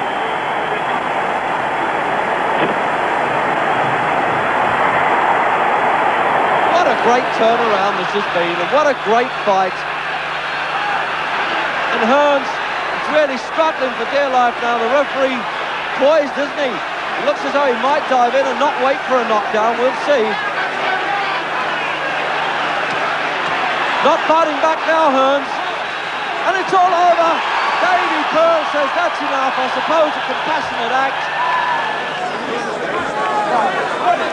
Then Leonard's world was turned upside down. Whilst preparing for another title defense, an eye injury meant surgery was necessary to repair a detached retina. Retirement followed 6 months later. But in '84, he was back in the ring against a fringe contender, Kevin Howard, and suffered his first ever knockdown. Finally, he got it together, and with a more typical Leonard flourish, won it. But he was far from convincing. And the fight is over. If I didn't feel it tonight, I never will feel it, and I'm not going to push it. I'm not going to take a chance, though. I just felt that it's not there, and I know if it wasn't there tonight, it never will be. There's no sense in me taking any further chances. This fight is not what you saw in 1984, because that wasn't a challenge. I won't come back, but I'll fight Marvin. And I honestly mean that. This is not a career for me. This is one fight. This is a dream that has become a reality. Well, the reality after 3 years of inactivity is a date with one of the most destructive forces ever seen in the ring, marvelous Marvin Hagler. His fearsome power was never more evident than in the defense 2 years ago against Thomas Hearns. It was a war that turned out to be a massacre. The first round was one of the most punishing in boxing history. Hagler sustained a cut eye, but by the end of the round, the omens were clear. It took the champion just 2 more rounds to totally destroy Hearns, and that victory was the major breakthrough in recognition for Hagler. His last defense, 13 months ago, was against John the Beast Mugabe, who some thought might end the champion's 5-year reign. It was certainly one of Hagler's toughest title fights, but despite a cut eye, he ultimately tamed the beast and won it in 11 rounds. He was still the king of the middleweights. Boxing is in my blood.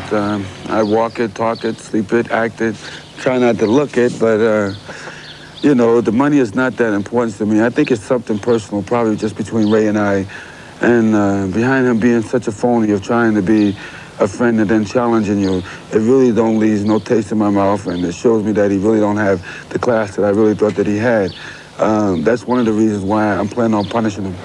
This morning's weigh-in attracted unparalleled media attention. It was a packed sports pavilion that welcomed the fighters after they'd been subjected to a final physical and eye examination. Sugar Ray Leonard was the first to take the stage, led in by Angelo Dundee, to a somewhat mixed reception. Then came the champion, marvelous Marvin Hagler, who received a wild welcome.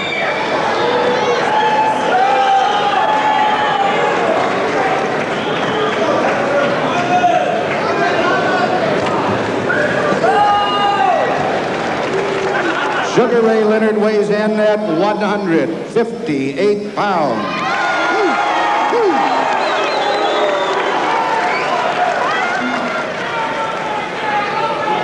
And now, ladies and gentlemen, on the scale, from Brockton, Massachusetts, the middleweight champion of the world, marvelous Marvin Hagler.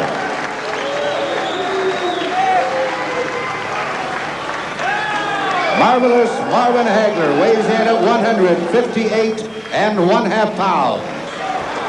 So just a half-pound advantage for the champion. Let's talk to the men that are going to be so close to the action. First of all, Angelo Dundee, who's guided and motivated so many super champions, including Sugar Ray Leonard, and will be in the corner for the big fight. Why is he coming back, Angelo? He's coming back for Sugar Ray Leonard, nobody else, because I think the whole thing is that he's a young man that's gone through life, and he would have had a monkey on his back if he didn't take this fight on, because he would have said, why in the heck did I do it?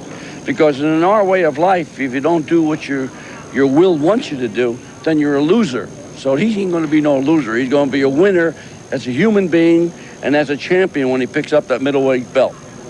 One fight in 5 years. How difficult has it been to get him training? Very difficult. Impossible. Fighting the monster man. Fighting the guy, the best middleweight in the world. And I know that Simpson and Minter and those guys will be thanking Ray for the licking he's going to put on Marvin Hagler. Ray's going to look pretty, Sugar Ray Leonard, while he's boxing. And Marvin's going to be the workman. He'd get, forward pressing and getting his job done, going to work. Does he feel real bitterness towards Sugar Ray Leonard? He feels bitterness to all of them. I mean, you know that by now, but he psychs himself up. He doesn't care for him too much. But after the fight, I'm sure he and Sugar Ray will get together and say good fight. I've been Marvin Hagler's promoter for 8 years. There is no way I would ever predict against Marvin. There's no middleweight been born that could step in the ring and come out victorious against the man I think is the greatest middleweight of all time, marvelous Marvin Hagler. So all the preliminaries are over, and as Sugar Ray put it, the dream has become a reality. It's Hagler versus Leonard at last, two of the greatest boxers the sport has ever known. And you can see it only on ITV at 8 o'clock tomorrow evening. What a prospect. I got H-U-R-T written in my mind, and that's hurt. Now he tries to fight back, takes the right hand, takes the left hand, turns against the ropes, he's on rubber legs. I'm not known to be a big puncher. I'm known to be a consistent puncher. And the first one doesn't get you, I'll get you with the next one. 2 minutes remaining. A right hand, and that hurts down the third sense of really. Hearns is not down yet. A left hand, as Ray thought his man was going to go, and he didn't, and Hearns is still on his feet. The final countdown.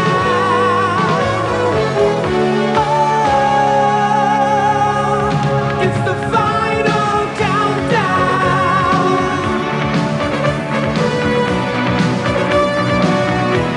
The final countdown.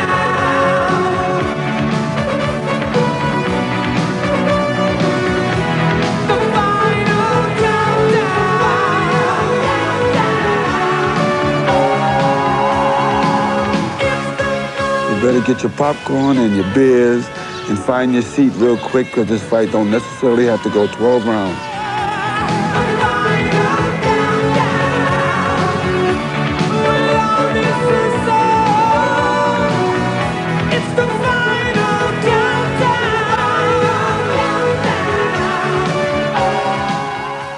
I'm going to stop him. I don't know which round it's going to be in. I'm going to stop him. I feel as though this is my turn. If anybody can understand what I'm trying to say, I believe this is my era, and this is my turn. The key to the fight is not let him dictate. I'm faster than Marvin is. I don't care if I have slowed down a little bit. I'm still faster than Marvin. And the key is being one step ahead of him, hitting him twice to his one time. You know how there's no shortcuts to success, okay? But at the end of the line, there's always a stop sign. And if I had to go straight, I had to go there. There's the stop sign. So, Julie, you're going to still meet the same point at that time. And that's the way I see it. Because just like Joe Louis says, you can run, you can hide, but them shortcuts, sooner or later, you just ducked a couple, but you're still going to have the same whooping coming. I got to be close within punching range, you slip, pop, pop, and do it. I got to give him angles. Because moving back, he can nail me. If you can hit me, I should be able to hit you too. And let's see who hits harder. It's not the point of who hits harder. It's what you got behind the punch. And I feel as though in the long run, fine. Let him come out and try to blow me out of there, because I believe that's what he's going to try to do. He's going to try to most likely show me his strength. I'm bigger, I'm badder, I hit harder. And I'm going to say, fine. I love it. Ooh, I love it.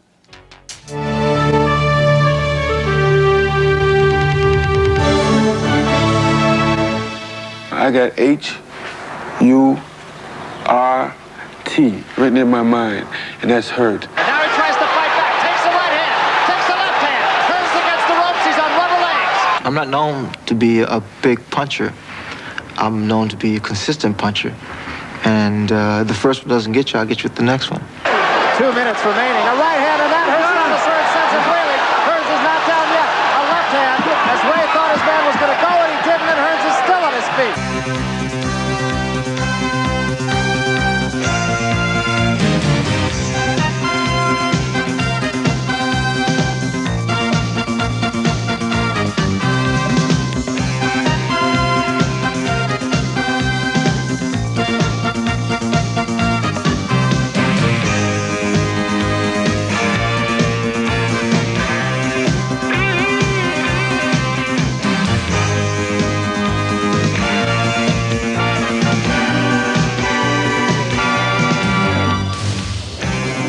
Caesars Palace, Las Vegas, the acknowledged mecca of World Championship boxing, a venue that has witnessed the rise and the fall of the biggest names in the sport.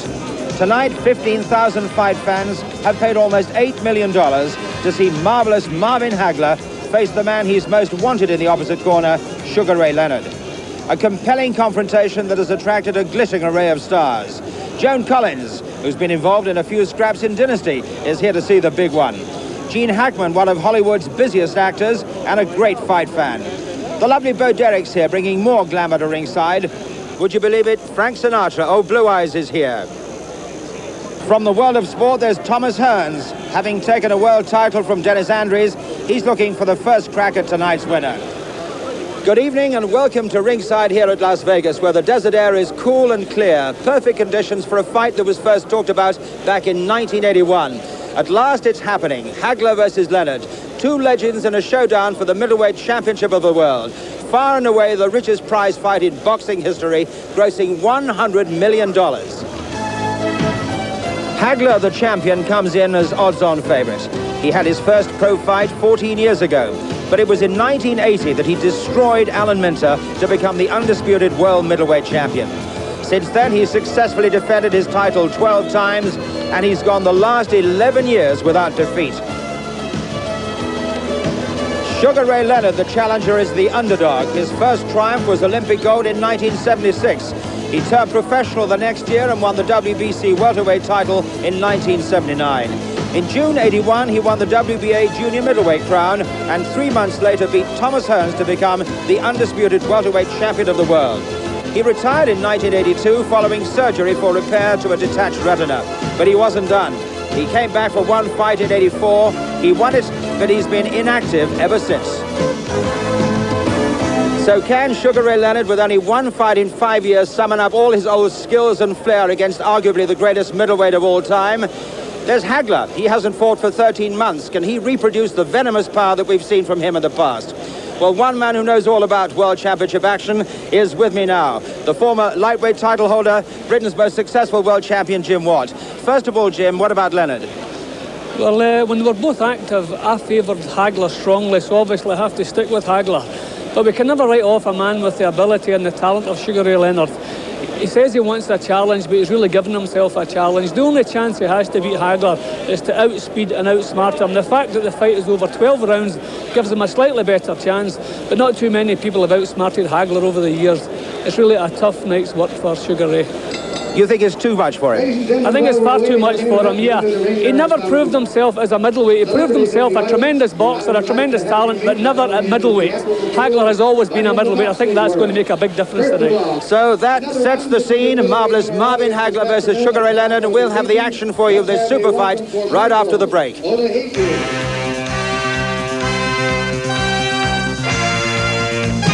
As the countdown is almost over for this $100 million super fight. Marvellous Marvin Hagler versus Sugar Ray Leonard. Let us hand over now to our ringside partnership, Reg Guttridge and Jim Watt. Sugar Ray Leonard making his way now out of his dressing room and toward the arena. The crowd has not yet seen him. What must be going through this man's mind? I imagine he's quite nervous. Even this kind of small ritual of boxing has to be practiced repeatedly before you can come to grips with it. He's on edge by his own account. He knows that he is going into this fight for the first time in his career as perhaps the less confident gladiator. I talked to a couple of his people just a few moments ago, and they said Sugar Ray Leonard has the same frame of mind as he had against Tommy Hearns. Now we'll see if the physical abilities match up. The other day when we talked to him, he said, I feel more alive doing this. And that's really what this is about.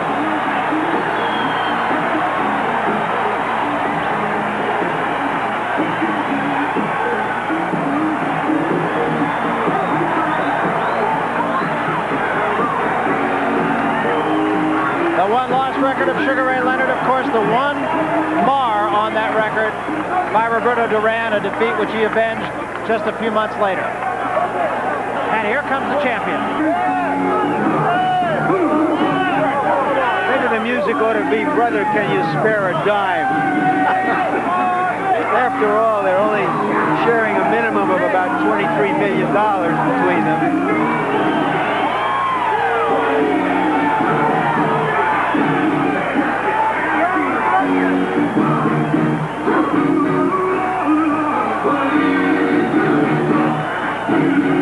Hagler, of course, with a year and 26 days since he has stepped into a ring.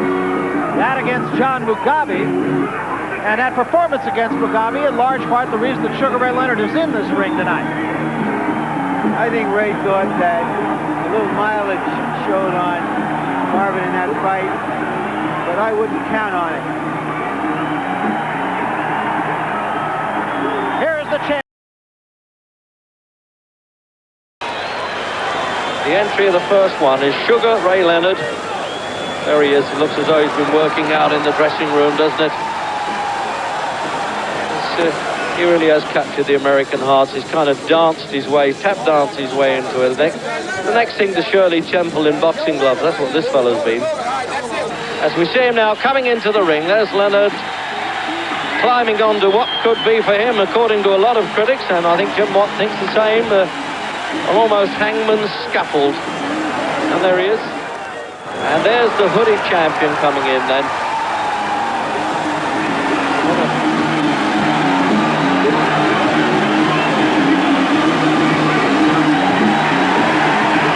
Well, that's the first time he's looked up on the walk to the ring. He certainly won't be bothering to look at Leonard at this point. They didn't speak at the weigh-in, and there's the statistical rundown then.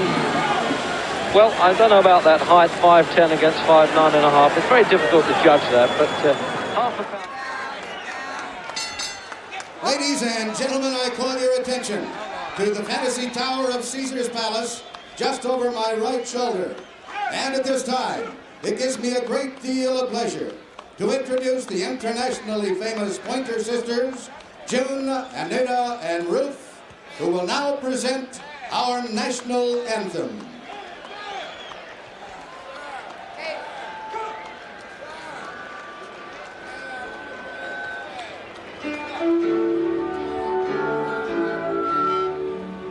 Oh, say, can you see by the dawn's early light what so proudly we hailed at the twilight's last gleaming, whose broad stripes and bright stars through the perilous fight o'er the ramparts we watched were so gallantly streaming, and the rockets' red glare, the bombs bursting in air, gave proof through the night that our flag was still there.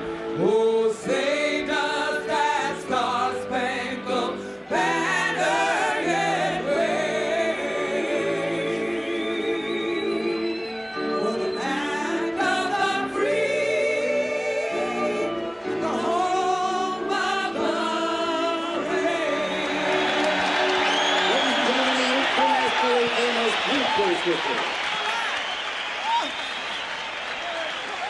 Nine. Got about.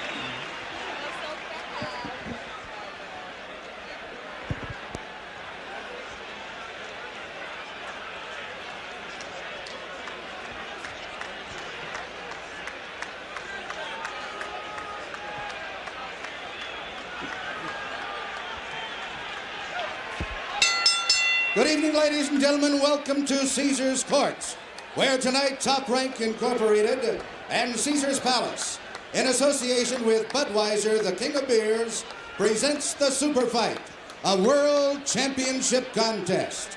This bout is sanctioned by the WBC, Jose Suleiman, president, and by the Nevada State Athletic Commission, Dwayne Ford, chairman.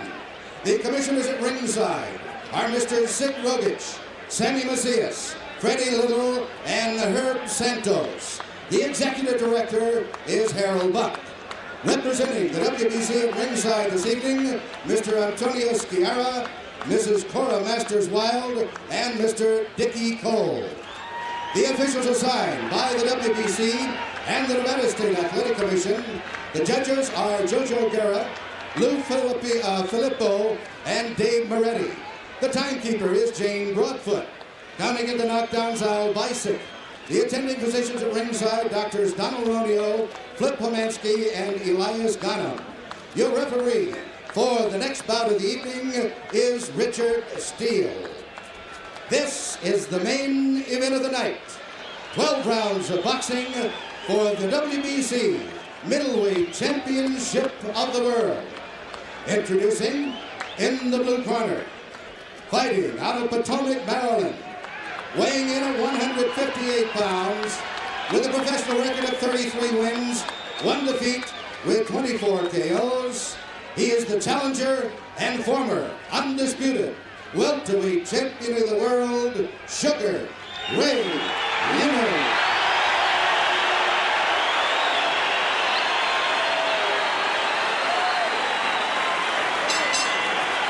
And in the red corner, from Brockton, Massachusetts, weighing 158 1/2 pounds. His professional record consists of 62 wins, 2 draws, 2 defeats, and 52 KOs. Ladies and gentlemen, here is the WBC Middleweight Champion of the World, Marvelous Marvin Hagler.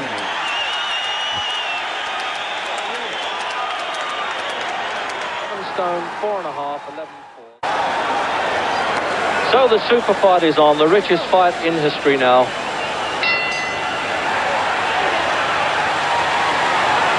And you certainly don't need identification because you must have lived in a cave. Now he's gone orthodox from the start there, Hagler. He switched from southpaw back to left-hander. Now how long is he going to keep that up for? That's to confuse Mr. Leonard for a start. Now, can Leonard move up from welterweight and really carry that weight? Is he going to try hit and run stuff at the start? That's, to me, would be his tactic, but he ad-libs his strategy.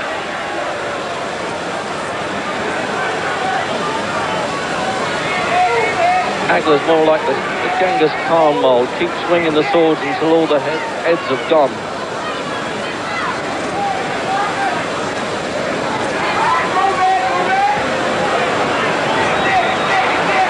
But misuse of the ropes actually there, you see. He's going to try and do some stuff that he did in the second fight with Duran now, to try and tease Hagler a bit. It might like trying to tease a bull terrier.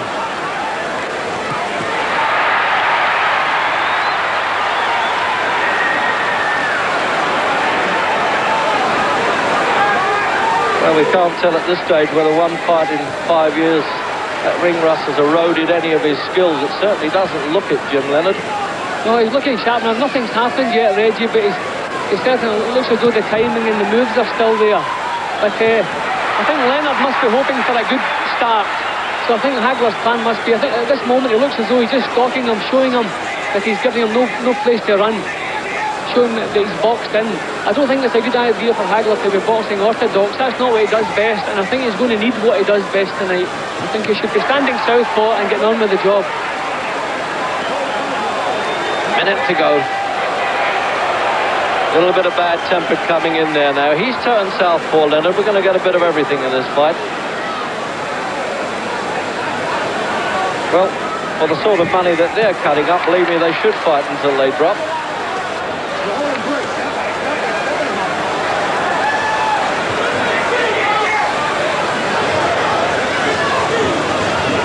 Makes sense for Leonard not to stand and trade now, that's obvious. But for how long? Now he's gone back to southpaw again now, you see, the right hand forward, Hagler.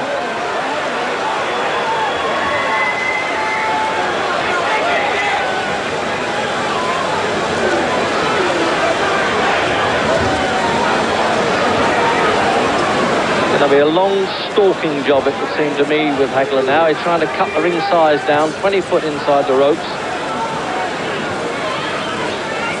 There was a time when Leonard said that when he got around to fighting Hagler, he'd tease him a lot, and he tried it there. Well, when he goes back to that corner now, there are a lot of people that didn't think he'd make the first round, and that maybe that he wishes that seat was an ejector seat. Cool as you can be. So relaxed, man. I got him over out of his mind already. Just keep it up. Second round then, scheduled, remember, for 12. No matter who recognises this, the world and his brother think it's going to be for the World Championship, because they are two of the greatest fighters of our time. There's no question about that, and that's why it's become the richest fight in history.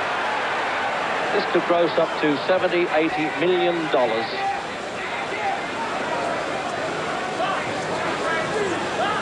Leonard left his commentary position now to get back into the action. He only wants to do it, he says, for one fight. But there's still a long way to go. He may change his mind. Who knows at the end of this one.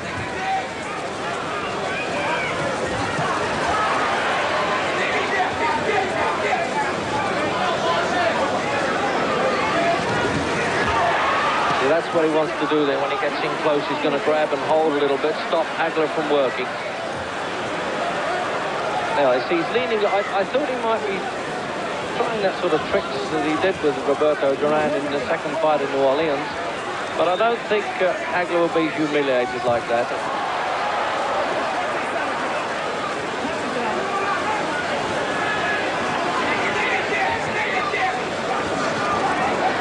He's going to play chess with him for a while, Jim, isn't he? Yeah, well, this is what you expect, but you notice that every time they come close, Leonard grabs for dear life. When he's never been in any trouble yet, but as soon as Hagler's close, he's grabbing him round the shoulder. Okay, neither man committed himself in the first round, but Hagler now is trying to get that couple of inches closer. You must keep Leonard under pressure. Leonard still moves well, still seems to have retained a lot of his reflexes, but early to say because he hasn't really been under severe pressure yet. Well, with his hit and run style, he may not be.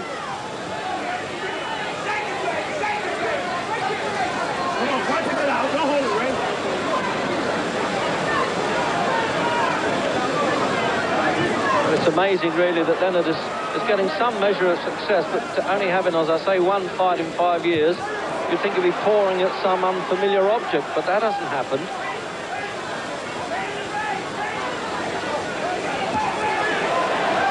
In and out, that's going to be the tactic now. Can he keep it up? Now that was a decent right hand, as they say in the trade, Jim. Yep, a nice couple of punches came out there from Leonard. Leonard now and again is sticking his chin out with a little bit of cheek, but I can see when he does it, his heart's not in it. Hagler's getting close. I think Hagler, although he's taken a couple of punches, I think he'll be quite happy because he's getting close to Leonard sooner than probably expected. Trying to draw him into a fight now. That's got to be his move, Hagler.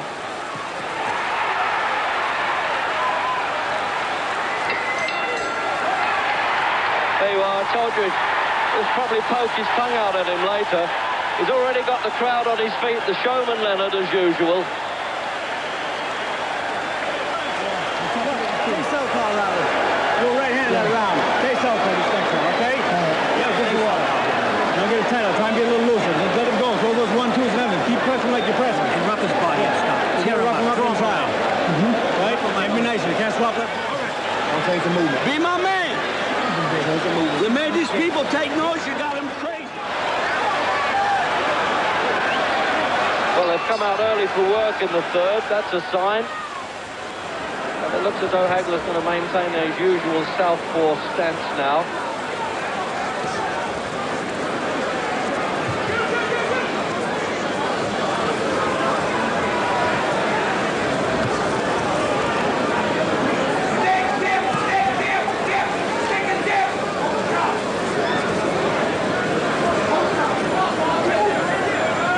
Carrying the tassels around his boots there. He'd actually used in the Olympic Games in Montreal back in '76, Leonard.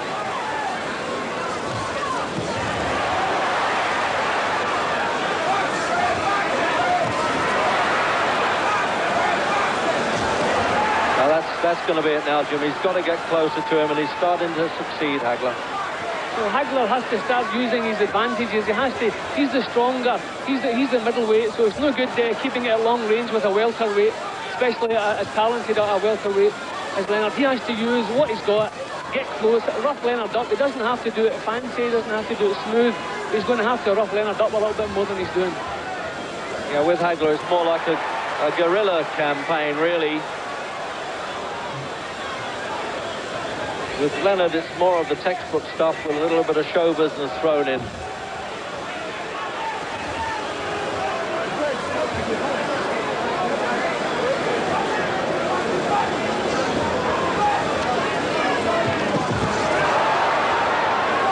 Notice how Leonard now waits for Hagler to come in and try and pick off punches. He's having some success with that.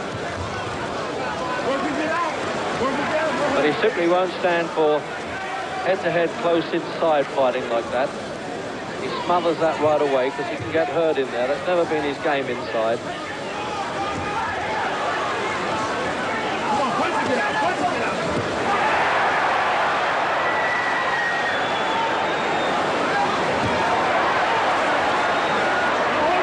As I said, that's what he doesn't want there. When he's moving around and picking the punches, Leonard is looking good, but inside he gets hurt.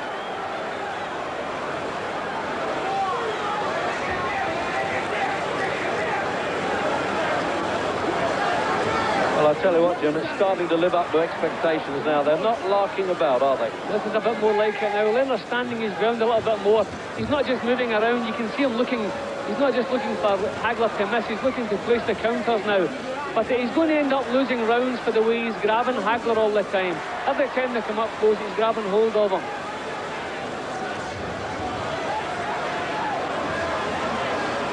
Hagler's now trying to, well, he's trying to wreck a bit of that confidence and the coordination. I don't know whether he'll succeed. He's had well, that's the wrestling close in, Jim, as you were saying. Yeah, well, that's all down to Leonard. He's the one who wants to grab close up.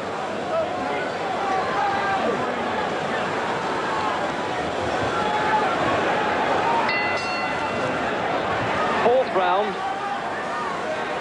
Remember, Leonard had a bit of trouble with the southpaw stance in the past.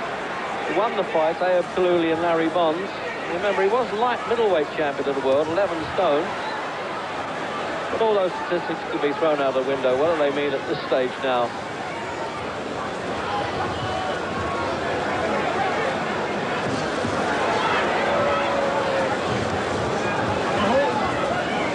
Leonard doesn't look to have lost too much of his old skills, does he? No, he's an exceptional fighter. That was why I was a bit surprised that some of the press really wrote him off completely. I couldn't understand that, because you never write quality off, and that the younger man of the two. I think one of Hagler's problems at the moment, he's leading with one single punch, and with the reflexes Leonard has, he's not going to have any success with that. He's going to have to move in with the punches 3 and 4 at a time, because he's not landing with a single lead.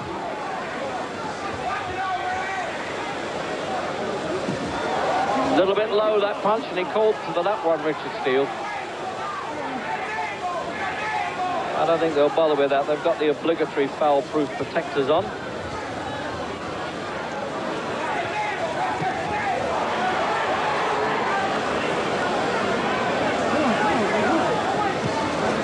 Look at that one, Jim. They'd go in a fairground booth, that kind of punch, couldn't it? Walking away and doing the flash stuff. But it counts. See, Leonard is causing Hagler to make mistakes. I realise Hagler is the one who has to make a fight of this, because Leonard wants to back off and pot shot with the counters. But he is causing Hagler to make mistakes, and he's catching him with little quick counters.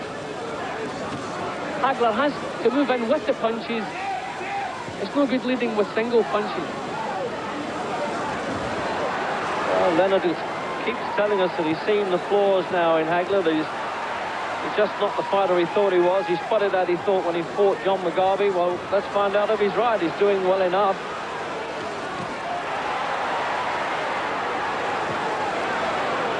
We've seen this before, where 1 or 2 fighters have given Hagler, oh, the bolo punch, showed it to him and landed it.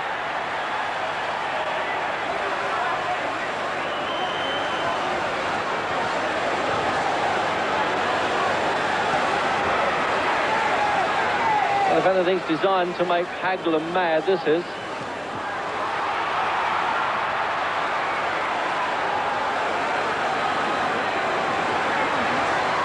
Well, we keep hearing the business about the damaged left eye, the repaired retina.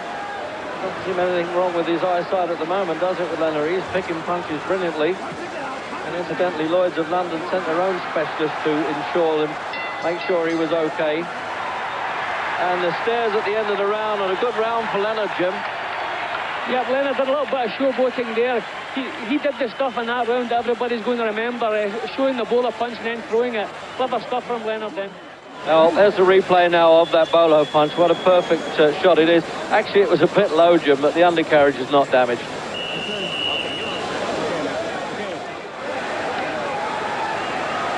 Well, they don't mind coming out early for work when those seconds whistles blow there. They're into round 5.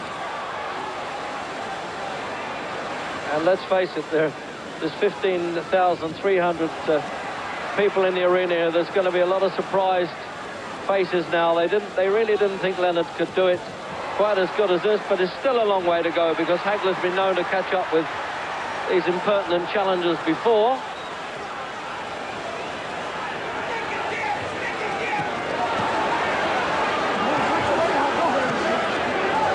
Expect Leonard to catch Hagler quite as easily as this game.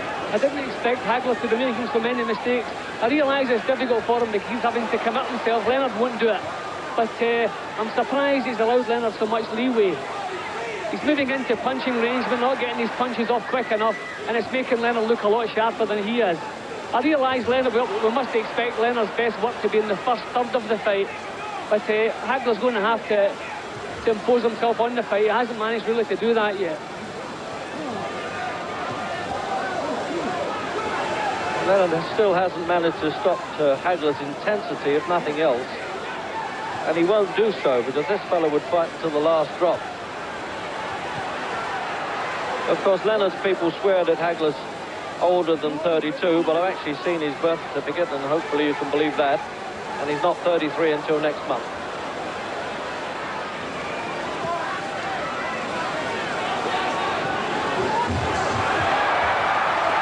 was the sort of thing that Leonard was hoping to do. He knew that Hagler would hate to be humiliated like that, to miss by a mile and finish in the ropes. See, there he keeps switching stance, Jim. I can't understand that. Yeah, but I don't see the point in that. Leonard's tactics have changed slightly. I don't know if he's feeling the pace or if he's decided to change, but he's not dancing around quite so much. He's more flat-footed. He's standing his ground more. I don't know if that's his idea or if that's Hagler's tactics beginning to work. I don't know. Well, of course, it could be draining a bit now. It's nothing like the real thing. Sparring's not the same, as any fighter will tell you. And he's getting caught a bit now, Leonard. Trapped in his own corner there.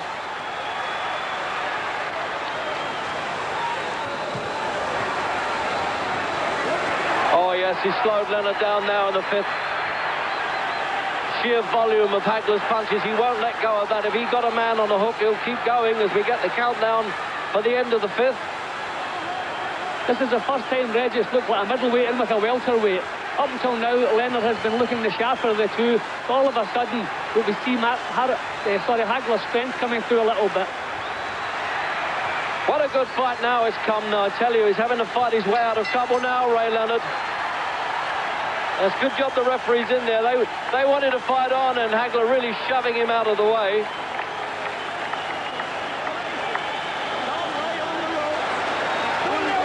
So you blew that round. Not nailed the rope. You're trying to load up. Don't load up. Don't load up. Wayne, continue boxing him, Ray, and keep moving. All right? Don't let him draw you into a punching match. Replay now, Jim. That was a tremendous round. Good punches from both of them. But suddenly Hagler got his act together. It's the first time tonight he's managed to do that. And when he's hitting Leonard, he's troubling him. Coming out for the sixth now. Now as the time and pace start to catch up with Ray Leonard, it may well have done. And it could switch around. He certainly had a good start. But the old mean machine's got him going. It really is in a full head of steam at the moment, isn't he, Hagler?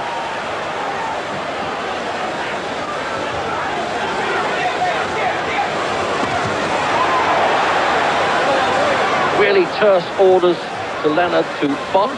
Don't stand there and mix it with him. Maybe his ego got the better of him there at times too. He thought he might stand and try and punch it out, and he did that in the first fight with Roberto Duran and came second best.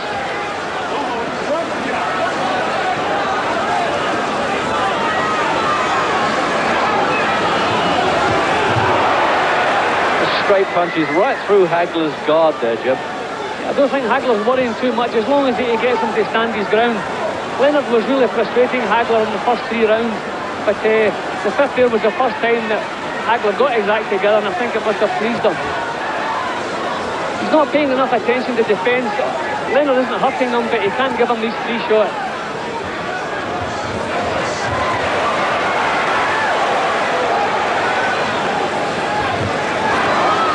Well, you can get points for defence, of course, and Leonard's doing his share of making Hagler miss, but unless you do some punches back, then really that's negligible, really, and certainly here everything counts on attack in American judges.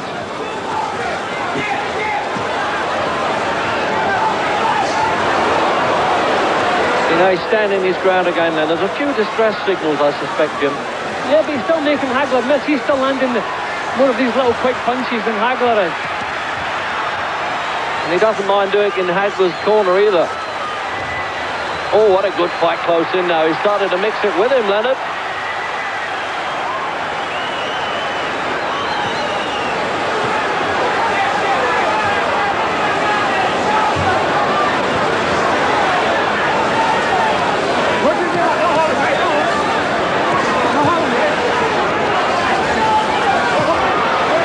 He needs all the mobility he can get right now, Leonard.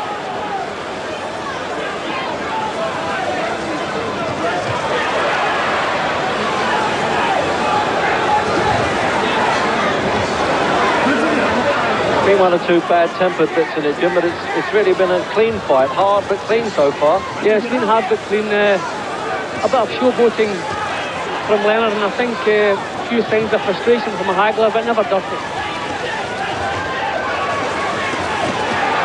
Oh, they're right above us here. You can hear those punches really sinking in there. To kept apart until the bell officially goes. And both sets of cornermen planning their strategy there. Leonard's people saying stick to the boxing, you're outsmarting him. And Hagler's people saying now that he's starting to tire, now's your chance to really move in for the payoff.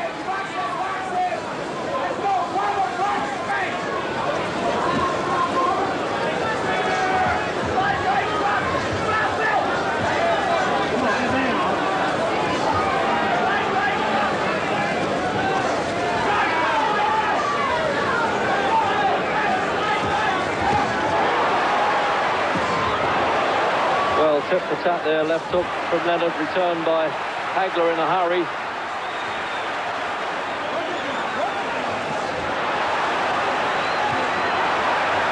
Hagler really doing this war of attrition now. He wants to make Leonard stand still. Just make those legs disobey him a little bit. And you know, inactivity does erode skills and a bit of timing, and sometimes the commands from the brain to the arm and legs are not so favourably received.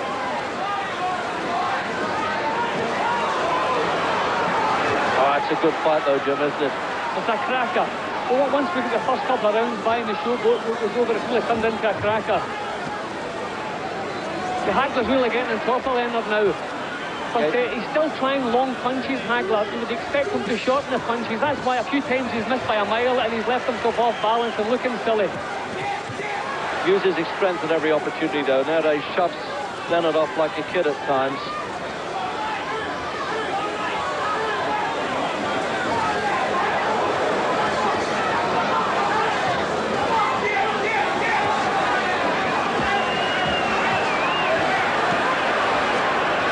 He's getting rooted to the canvas a bit, Leonard, Jim. Yeah, the whole fight has taken a turn. Leonard doesn't have the spring in his legs he had in the earlier rounds. He's still putting the punches together well, but he doesn't have the same spring in the legs. You have to remember, that's the difference when there's a middleweight stalking you. Picking some beautiful punches on the retreat, nonetheless, Leonard. Hard work for Richard Steele to go in. He's warned Leonard not to pull Hagler on.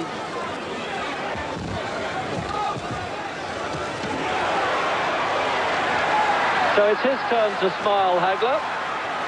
Well, I wouldn't like to get hit on the chin like that and have to smile afterwards.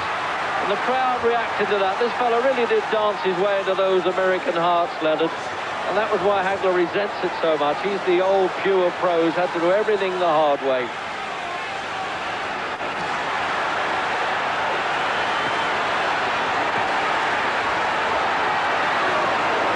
Understand why Leonard's ignoring Hagler's punches and pinning himself on the ropes. Almost trying to ignore the bell, and Leonard showing up to the crowd there by raising his arms. It looks like he's hitting you, even though you're not getting hit. I want you off the rope. I want you boxing this guy. You made him miss your 3 shots in the counter, 1 shot. There, that overhand fine, and bring the uppercuts out. That was right. Drive him up. Get a little rough in there. Okay? It's all yours. Keep it going. Well, really smothered with grease as we come out for the 8th round, particularly Leonard. He's all yours, say Hagler's corner. Well, we're going to find out. Because there are times when Leonard looks as though he's completely slowed down and ready to be caught, and then suddenly he reacts tigerish, Jim, doesn't he? Almost with the hunter's patience. What's happened there? Time off. It's only not a lace come undone, but part of the covering there that Angelo Dundee will have to deal with, the tape. Remember, you get a close-up of the thumb glove there that's webbed to the side. They can't move it about, but it's not totally thumbless. So waving play on, but that armistice, I'm sure, will be short-lived.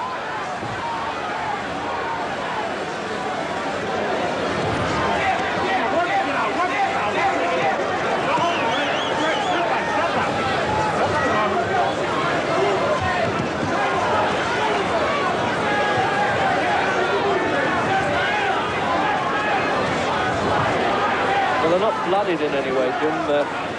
Good punches going in, but they've kept the heads well apart, haven't they? Yeah, well, Leonard still has the reflexes just to pull his head. Even the punches that land, he's taking the sting out of them. All the way through, actually, I've thought Leonard's punches have looked a little bit sharper than Hagler's, but whether there's been enough of them or whether it's been too much of a rear guard action, I don't know. But now this is where we must expect Hagler to take over. If Hagler doesn't have a couple of big rounds this round and the next one, then he really has a job in his hands tonight.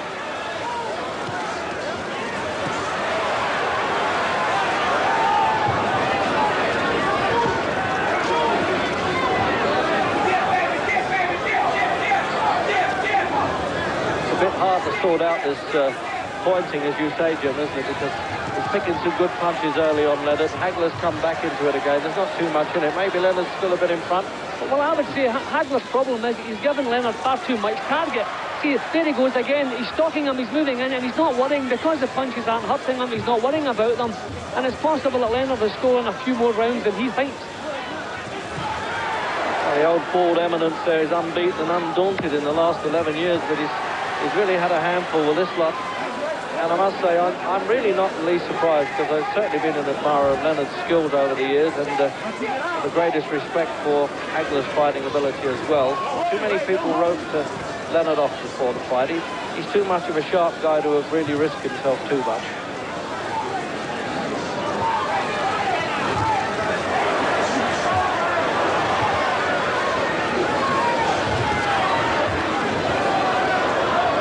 Well, the heavy odds players in Vegas, or the heavy rollers as they're called, who've had to lay 3-1 on Hagler.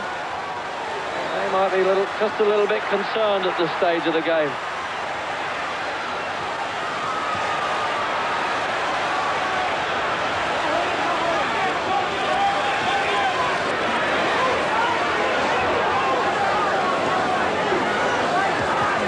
They've really whipped themselves into shape for this one, Jim, haven't they? I mean, Hagler's just kept going now. These after bell shots are getting a bit worrying.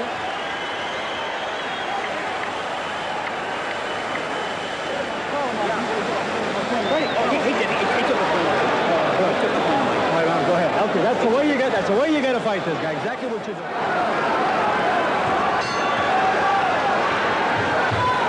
Into round 9. Scheduled for 12, remember. Middleweight championship of the world. Although it's been without knockdowns, we've seen every other facet of the fight game here, and it really is living up to expectations now. When you see two quality craftsmen like this at work, who are brave and bold, and opposing, contrasting styles like this, really, Hagler literally tried to tread on Leonard's toes to get that much closer to him. He wears people down like a virus in most fights, but it hasn't quite worked here for Leonard.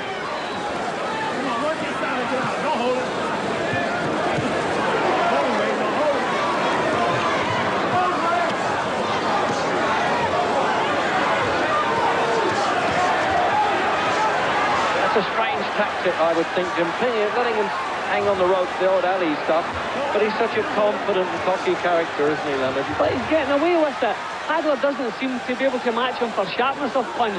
He's taken too long. A good left hand from Hagler. Okay, when Hagler gets through it, he's troubling Leonard, but he doesn't seem to have the sharpness that Leonard has.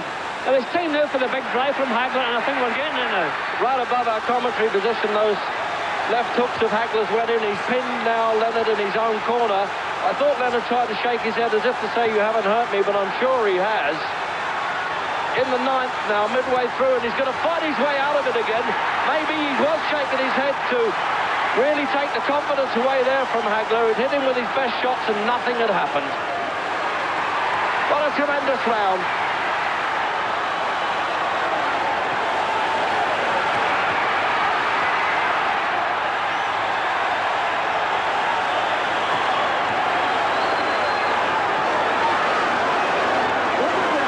Combine them to short bursts of punches, Leonard, but they're spectacular when he lets them go.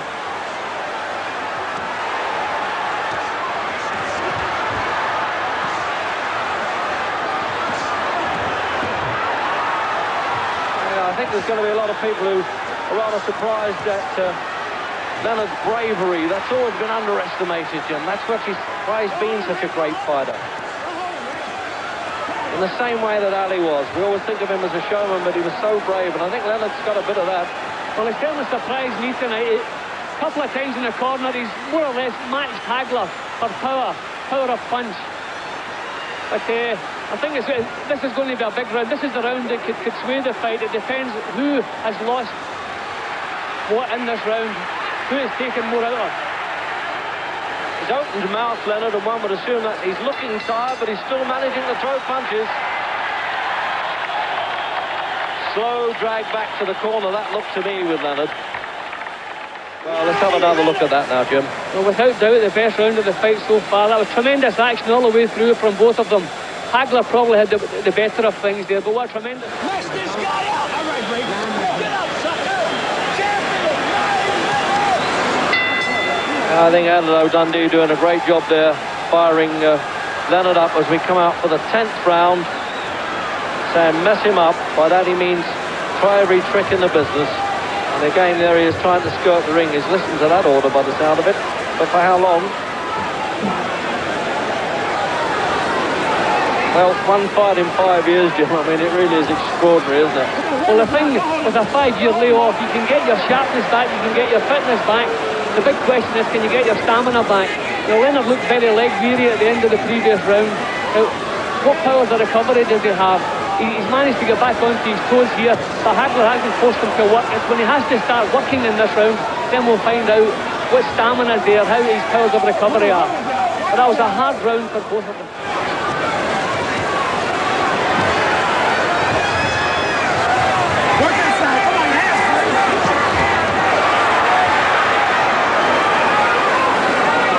I would expected Hagler to try and turn Leonard in a corner for a change, Jim, but he hasn't tried to.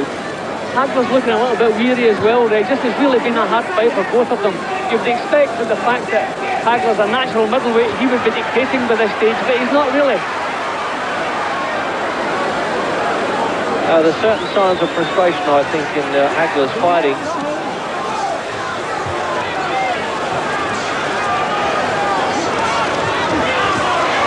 His normal thinking is it's better to give than receive, but he's had to take his share of punches here, Hagler.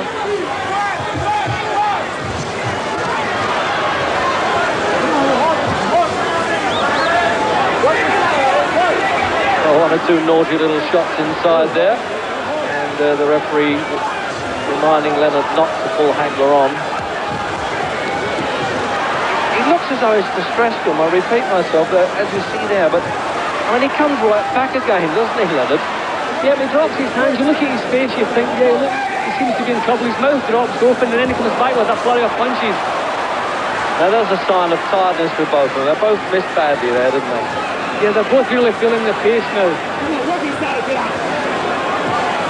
I think the 9th round took an awful lot out of both of them. And the big question is going to be who can come back from that. Countdown to the end of the 10th.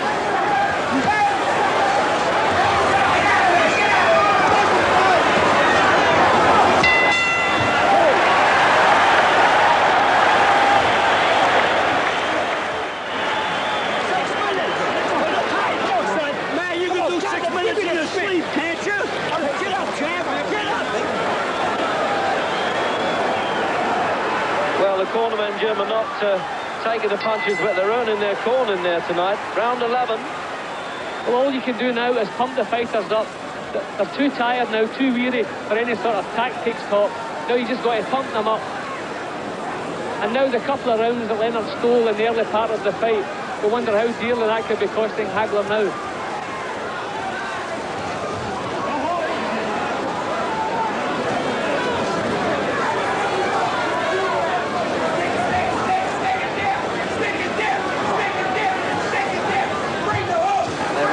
Screaming in Leonard's corner there, the stick, which means use the left-hand jab. But there's just that occasional second between impulse and action with him. Oh, it's a good left hook again there. He's tagged Hagler quite a few times with that.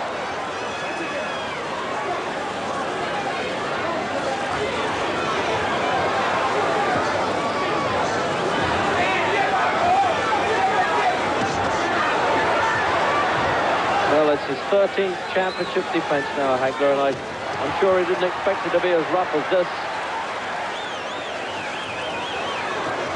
He's picking his shots well, Jim. I've got Leonard in front now, I think, with that. Yeah, well, all the way through, Leonard's punches have been far sharper and look better, more eye-catching than Hagler's. Hagler has given him far too much target in the early part of the fight, and Leonard was taking advantage of it. So it's quite possible that Leonard's in front. So very hard to judge really on how the American judges are viewing it when it's a fight of this intensity.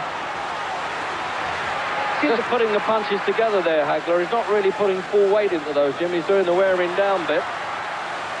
See, the problem I'm finding in judging at the edge is the fact that Leonard has been fighting in bursts, whereas Hagler, it's been a steady grind all the way through, stalking and working at a steady rate all the way through. So it just depends what way the officials like to score it. Is it for Leonard's flashy bursts, or is it for the overall work of Hagler? But see here again, look at the way he's busting back with punches.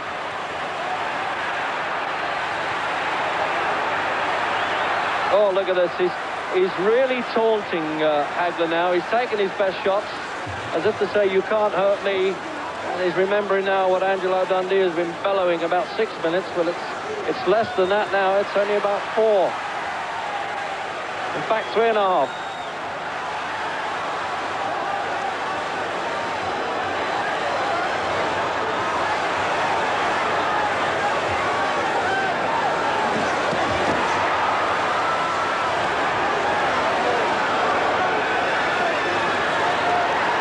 Leonard has used tactics brilliantly, Jim. I mean, it looks as though he's going to fall over at times, doesn't he, gaping? He's looking to his corner. There again he looks. And then as Hagler comes in, he picks him up.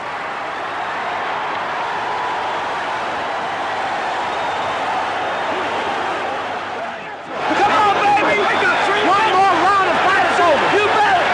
New chapter! Waving him on. They're both waving each other on here now.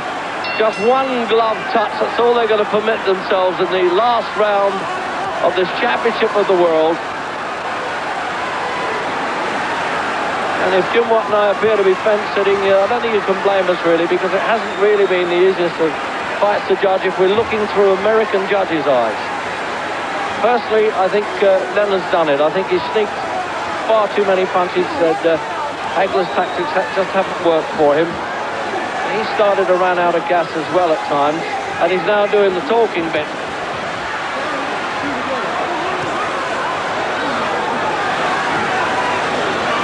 Could it depend on this last round, Jim? Is it that close or not? It's got to be close, Reg, because, as I said, in the earlier rounds, Hagler was giving Leonard far too much target to hit. He wasn't being hurt, but he was taking too many punches, and Leonard's work has looked better all the way through. Flashier. He's got away with the cheeky stuff, which also influences judges. I think it must be very, very close, but it wouldn't surprise me in the least if it went Leonard's way. He certainly made Hagler miss.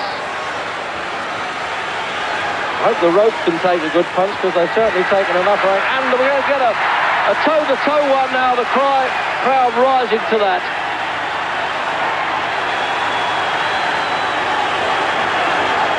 And you can't blame Leonard for getting on his bike, in this case a tandem.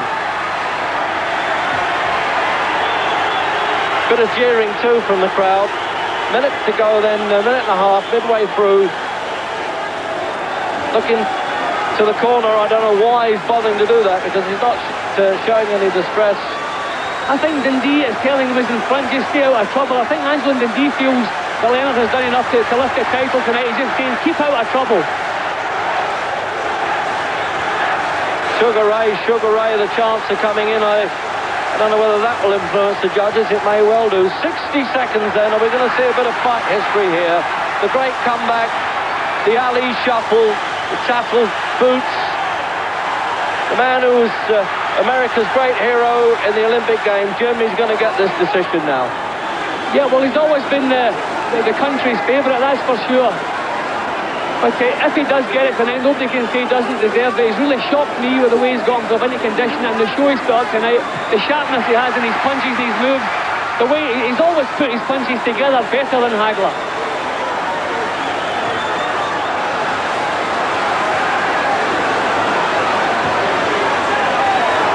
Well, I tell you, they can toss the old adage about they never come back now. If this fellow gets the decision, he's done it. Or has he? This really is a sweaty palm time now. And he's caught him in the last now. Surely not in the dying seconds in his own corner, Leonard. No, the bell's done it. Leonard says he's won, so does Hagler. And now we've got to await the officials.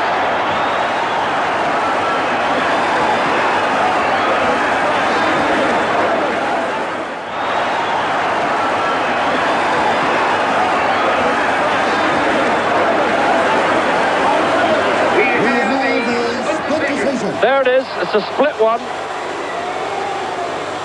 Judge Filippo scores the bout. 115, Marvin Hagler. 113, Leonard. Well, that's a 2-point margin, obviously, and that's pretty clear. Scores the bout. 118, Leonard. 110, Hagler. Oh, what a big one. He's gone there for Leonard. Now, here it is then. And Judge Filippo scores 115, 113. By the winner, by a split decision, and 2. Leonard has done it by a split decision. Well, Jim Watton, I knew that this would be the cliffhanger. It's really lived up to expectation. There's no doubt about that. It's a tremendous comeback by Sugar Ray Leonard.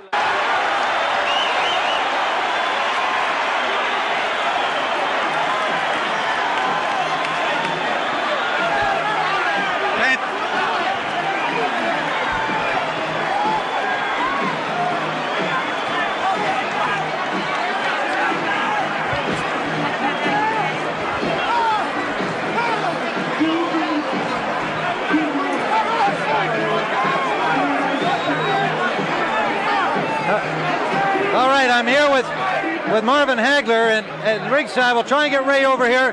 While we're waiting for Ray, Marvin, I know you're incredibly disappointed. What's your feeling about the decision? I beat him, and he knows it. Everybody knows. I knew it was too close. I told you about Vegas. No way about it, you know. Marvin, he also said that you had K&O in your right hands. You hoped it wouldn't go this far. Well, you know, I figured I was beating him good, you know. Oh, geez. Now, how about the first 2 rounds? Gil and I thought that you really gave away the first couple of rounds by boxing in the orthodox style. I stayed aggressive. I took everything he had. I made him fight. Come on, I won the fight. Well, I know you're tremendously disappointed, but it was a tremendous show, Marvin. This was more than anybody ever expected in terms of a great championship fight. They stole it. Will you come back? Will there be more for you, Marvin? The way I feel. Will you consider another fight with this one being so close? Not with that. No, I don't think with that. I have to talk about it. I have to think about it. All right, Marvin Hagler. Ray. Got an interview. All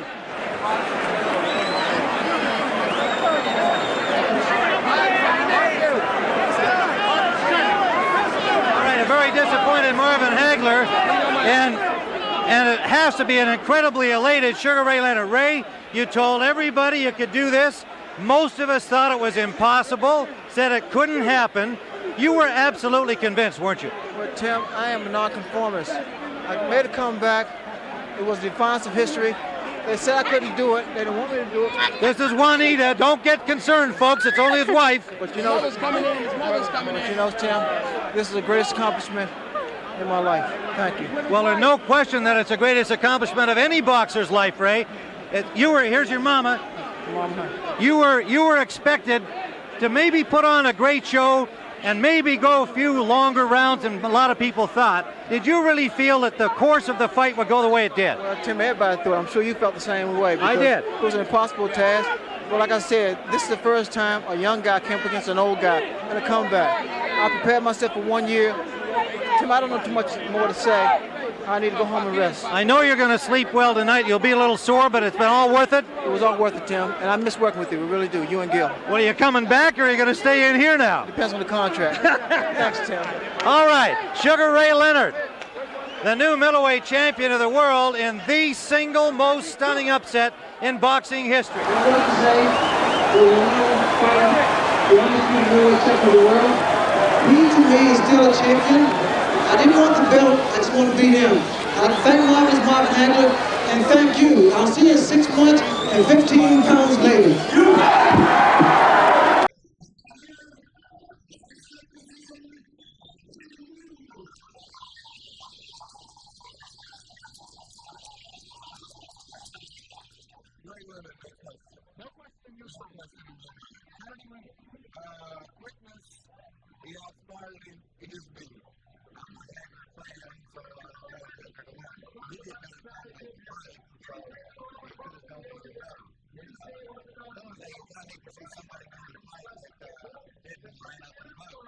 Whatever judge had 118 to 110, I'm completely against. That's ridiculous. The other judges, you have 2 points, 1 point either way. It was close to that. But the way the scoring system is set up in professional boxing, and I tell my judges that, it's amateur boxing is points scored. When you tap somebody, you jab, it's a point score. But professional boxing is effective punches, damaging punches. Effective punches supposed to be the one that wins the fight, though. So I guess the judges felt that he did there on the punches.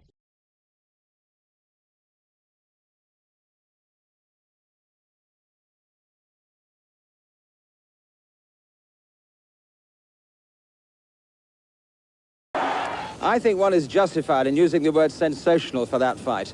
A strange statement for Leonard to make, but I think what he meant was that he was going to take his time. He was going to enjoy the fact that he's the new champion, not worry about weight, not worry about training at all. He was a very happy man.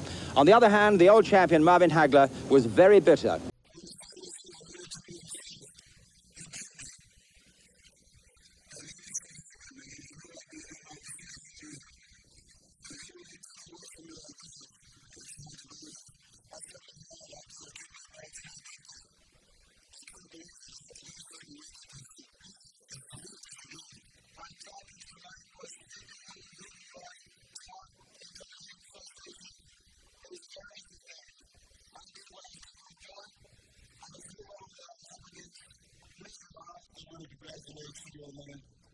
It was a very courageous fight, and I don't take nothing away from him. I still feel as though that I'm still a champion, and I told my mother that day to keep my belts, and I did that. I can't believe it. I have to go to sleep and wake up and do this again. I feel in my heart I'm still a champ. Thank you. I really hate the fact that they took it away from me and they gave it to Sugar Ray Leonard of all people. I really hate that. But congratulations to Sugar Ray Leonard. It's not his fault.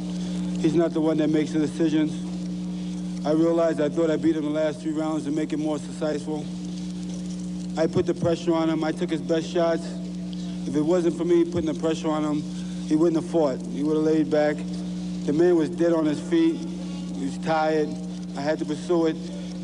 You can't get in there and try to knock everybody out.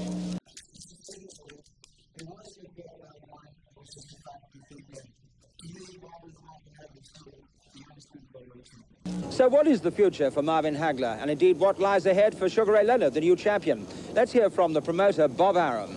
I think Ray is going to keep fighting. He's going to go on. He's going to fight Hearns. I mean, if he fight Hearns, then they both have a chance of getting 4 world titles. That's correct. They each have a chance. Yes. Is that likely to happen before a return with Hagler? Yes, I think so. When do you think that would be, Bob? I think it'll probably happen in Caesar's Palace, probably sometime in September, but I don't really know. You know, he may have alluded to it. You know, he's in a very good position having won this split decision. Well, what a mouth-watering prospect that is. Sugar Ray Leonard against Thomas the Hitman Hearns. It's been a momentous evening. Superfight is almost an understatement. And we've seen the greatest comeback in boxing history. From Las Vegas, good night.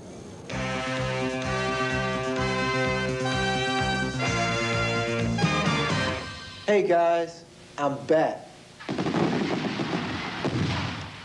That the great Sugar Ray Leonard, middleweight champion of the world, has retired. He announced his plans today in Washington, 7 weeks after his sensational comeback against Marvin Hagler to take the world title. Experts had originally urged Leonard against a comeback for health reasons. 4 years ago, he suffered a serious eye injury which forced him to retire then, and there was a real danger of permanent damage after 12 rounds with Marvelous Marvin. But he proved them all wrong before today setting everyone's mind at rest. For me, to perform, it takes a stimulus. I have to be motivated. Marvin Hagler was a motivation for me. Tommy Hearns was a motivation for me. Duran, and on and on. But that doesn't stand anymore. Why should we believe you this time about retiring?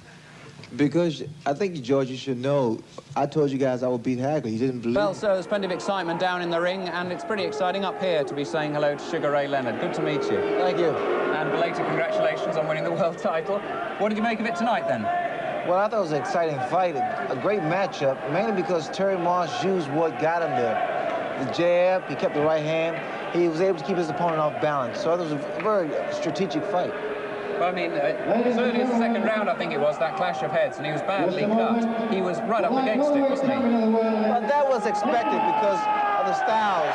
Because with Aikido, he comes with his head, and Terry comes in the same way. So that's almost inevitable. That's going to happen.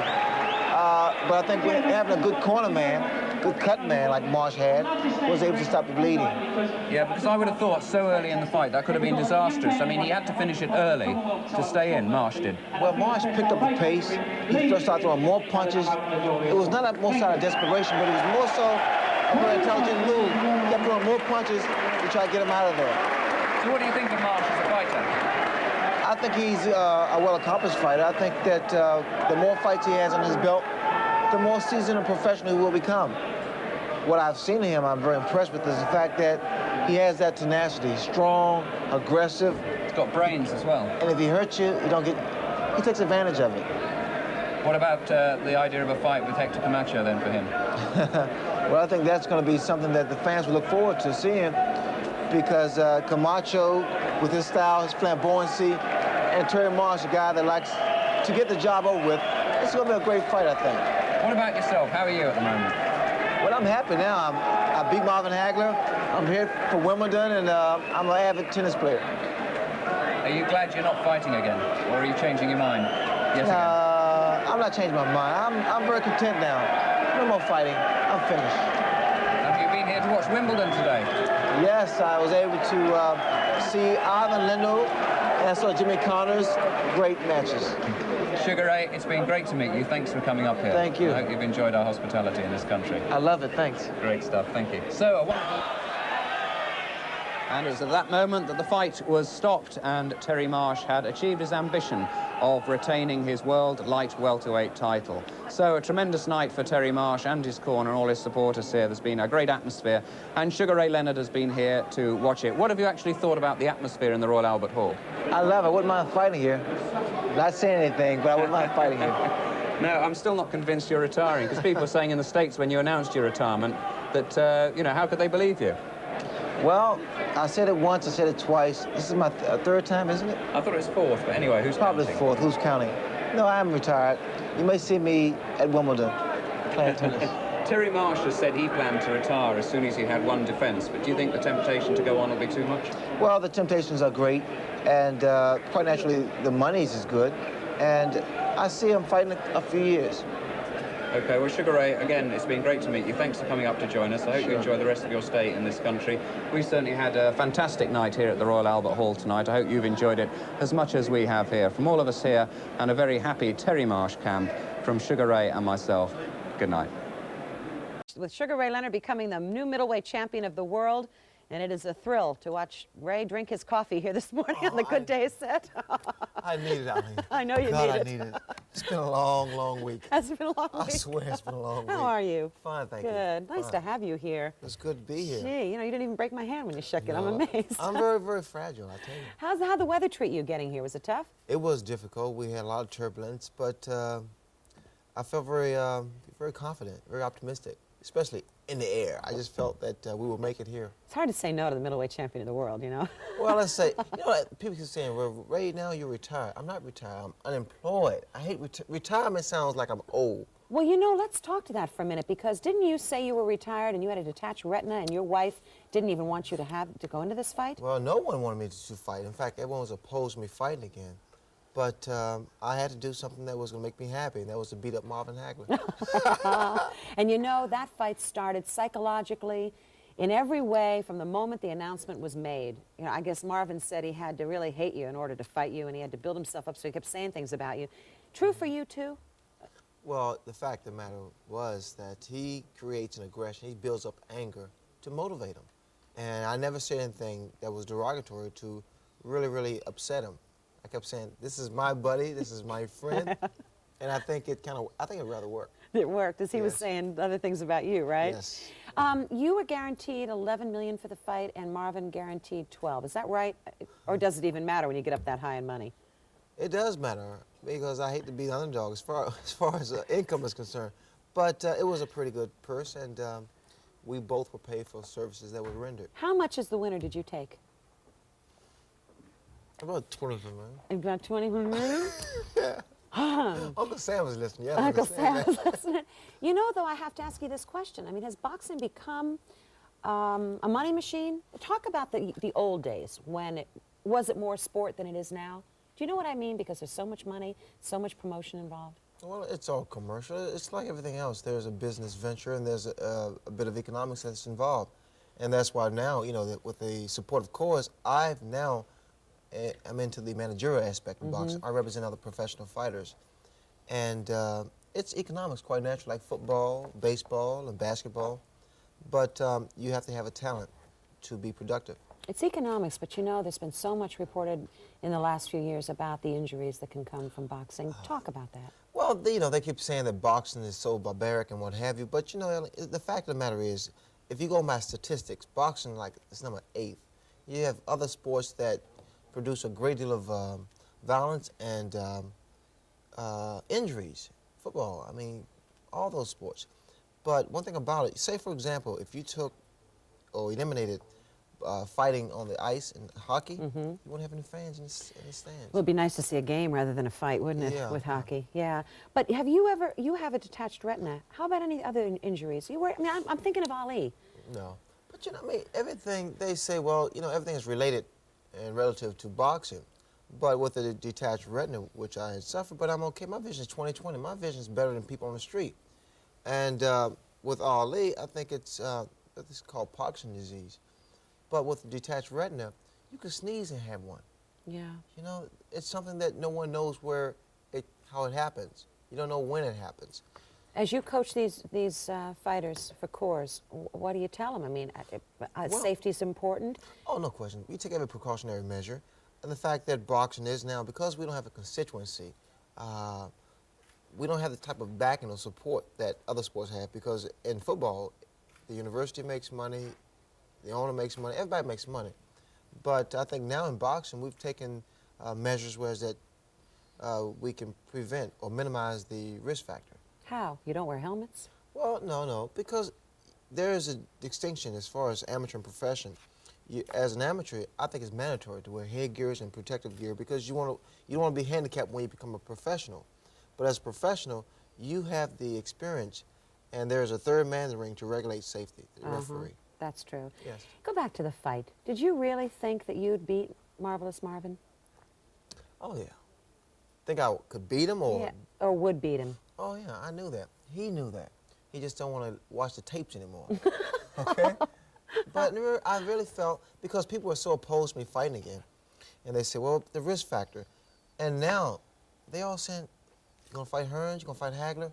I said, what about my eyes? Oh, the hell with your eyes. That's your eyes right. are okay. Yeah, do you feel a little used now by those people? No, they're fickle. This is like now, all of a sudden, they have amnesia. Yeah.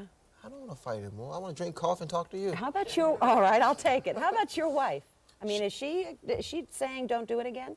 Well, you know, she doesn't particularly care for the sport, but she supports and she loves what I'm doing, because what makes me happy, in other words, I can't sign an autograph unless I'm happy.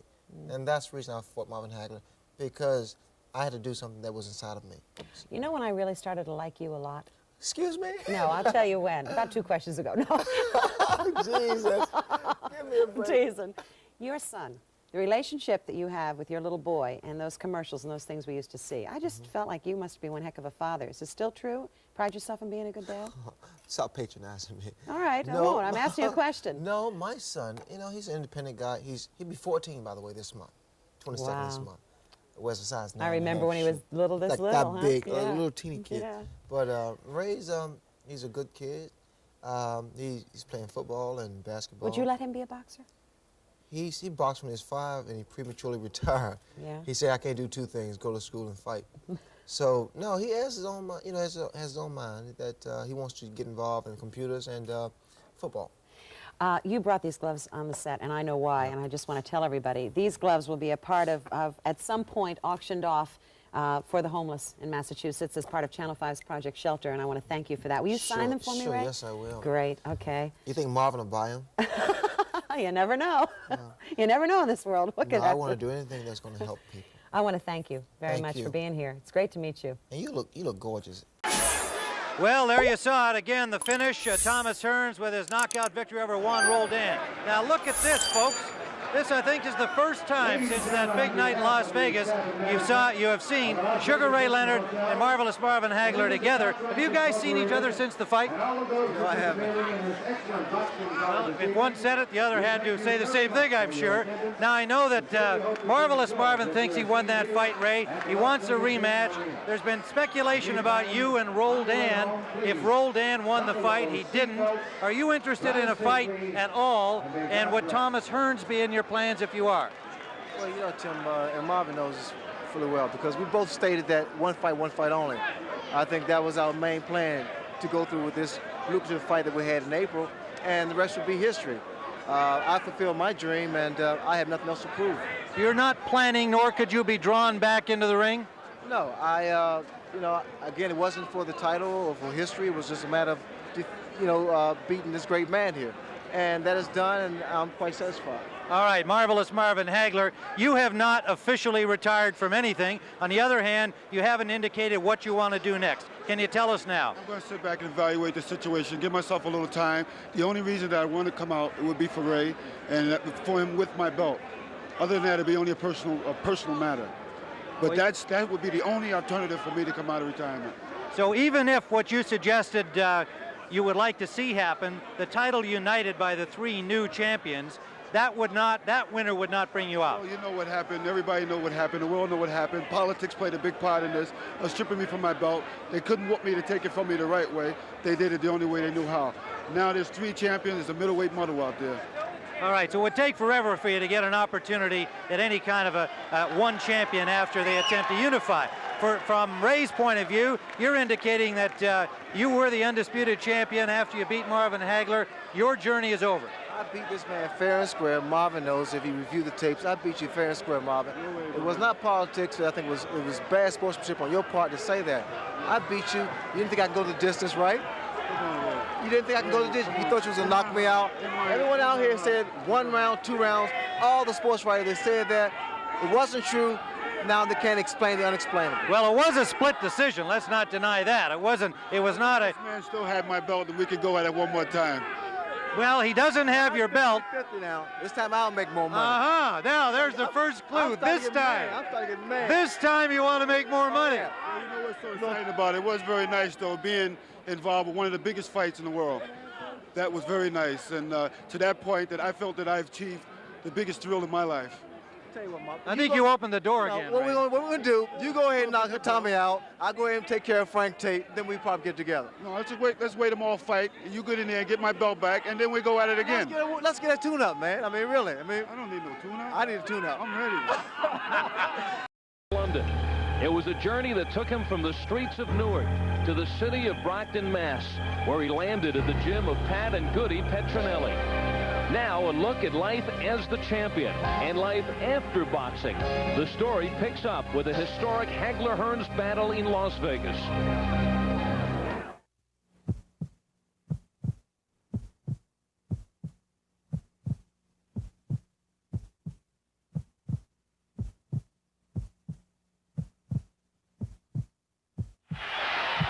This may be the most brutal, even round you've ever seen in boxing. Hearns against the ropes. He's on rubber legs. It's over. This one is history. Marvin Hagler, a tremendous victory. I think after the fight, he finally gave me my respect that I deserved, and he know who was the real champion. 2 years after his bloody brawl with Thomas Hearns, the curtain went up on another showdown for Marvin Hagler. This one against an old nemesis, one that had sobering results. Sugar Ray Leonard came out of retirement and took the champion the distance. It was a split decision, a decision that 6 years later leaves the combatants still sparring. If Marvin Hagler reviewed those tapes one time, just review the tape one time, he'll walk away and say, well, I lost the fight. I take nothing away from him, but I just still speak that in my heart I know I won. And you know, styles make fights. If I fought Marvin Hagler 20 times, I'll beat him 20 times because of styles. This guy is exhausted, and he's collapsed in the ring there, and he's saying he's champion. The loss hurt worse than any blow from Leonard. Hagler would suffer through a divorce, rumors of heavy drinking. He disappeared from public eye. He's no, I'm done. I don't want nothing to do with boxing. I want to forget it. It's been good to me, but now he says, I want to retire an undefeated champion. But boxing was the core of Marvin Hagler's existence. Eventually, he would yearn for a Leonard rematch. After months of speculation, negotiations broke down. Citing a lack of challenges, Marvin Hagler retired. It was, to me, one of the saddest days of my life. That was really a heartbreaking decision. Tears came in my eyes when I had to say goodbye to my love, you know, which is boxing. In boxing, though, the first goodbye is rarely the last. Ex-champions like Roberto Duran and George Foreman have been reincarnated with comebacks. Marvin Hagler remains a boxing oddity, a champion who retired and stayed retired. Much smarter. No, I believe that by me retiring and by me trying to get out of the game at a young age, being able to pursue a different career, and being able to set an example for the other fighters, to let them know that, you know, that there is another life after boxing. For Marvin, the transition to life out of the ring has been done on foreign soil, far removed from the streets he was raised on. To visit Marvin Hagler, one must cross the Atlantic and head to Italy. Yes, we said Italy. Hagler is learning a new language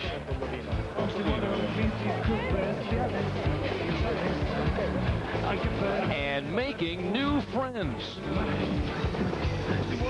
and enjoying the worldwide celebrity status he carved out for himself in the ring. Hagler also has a new passion, and soon it may be coming to a theater near you.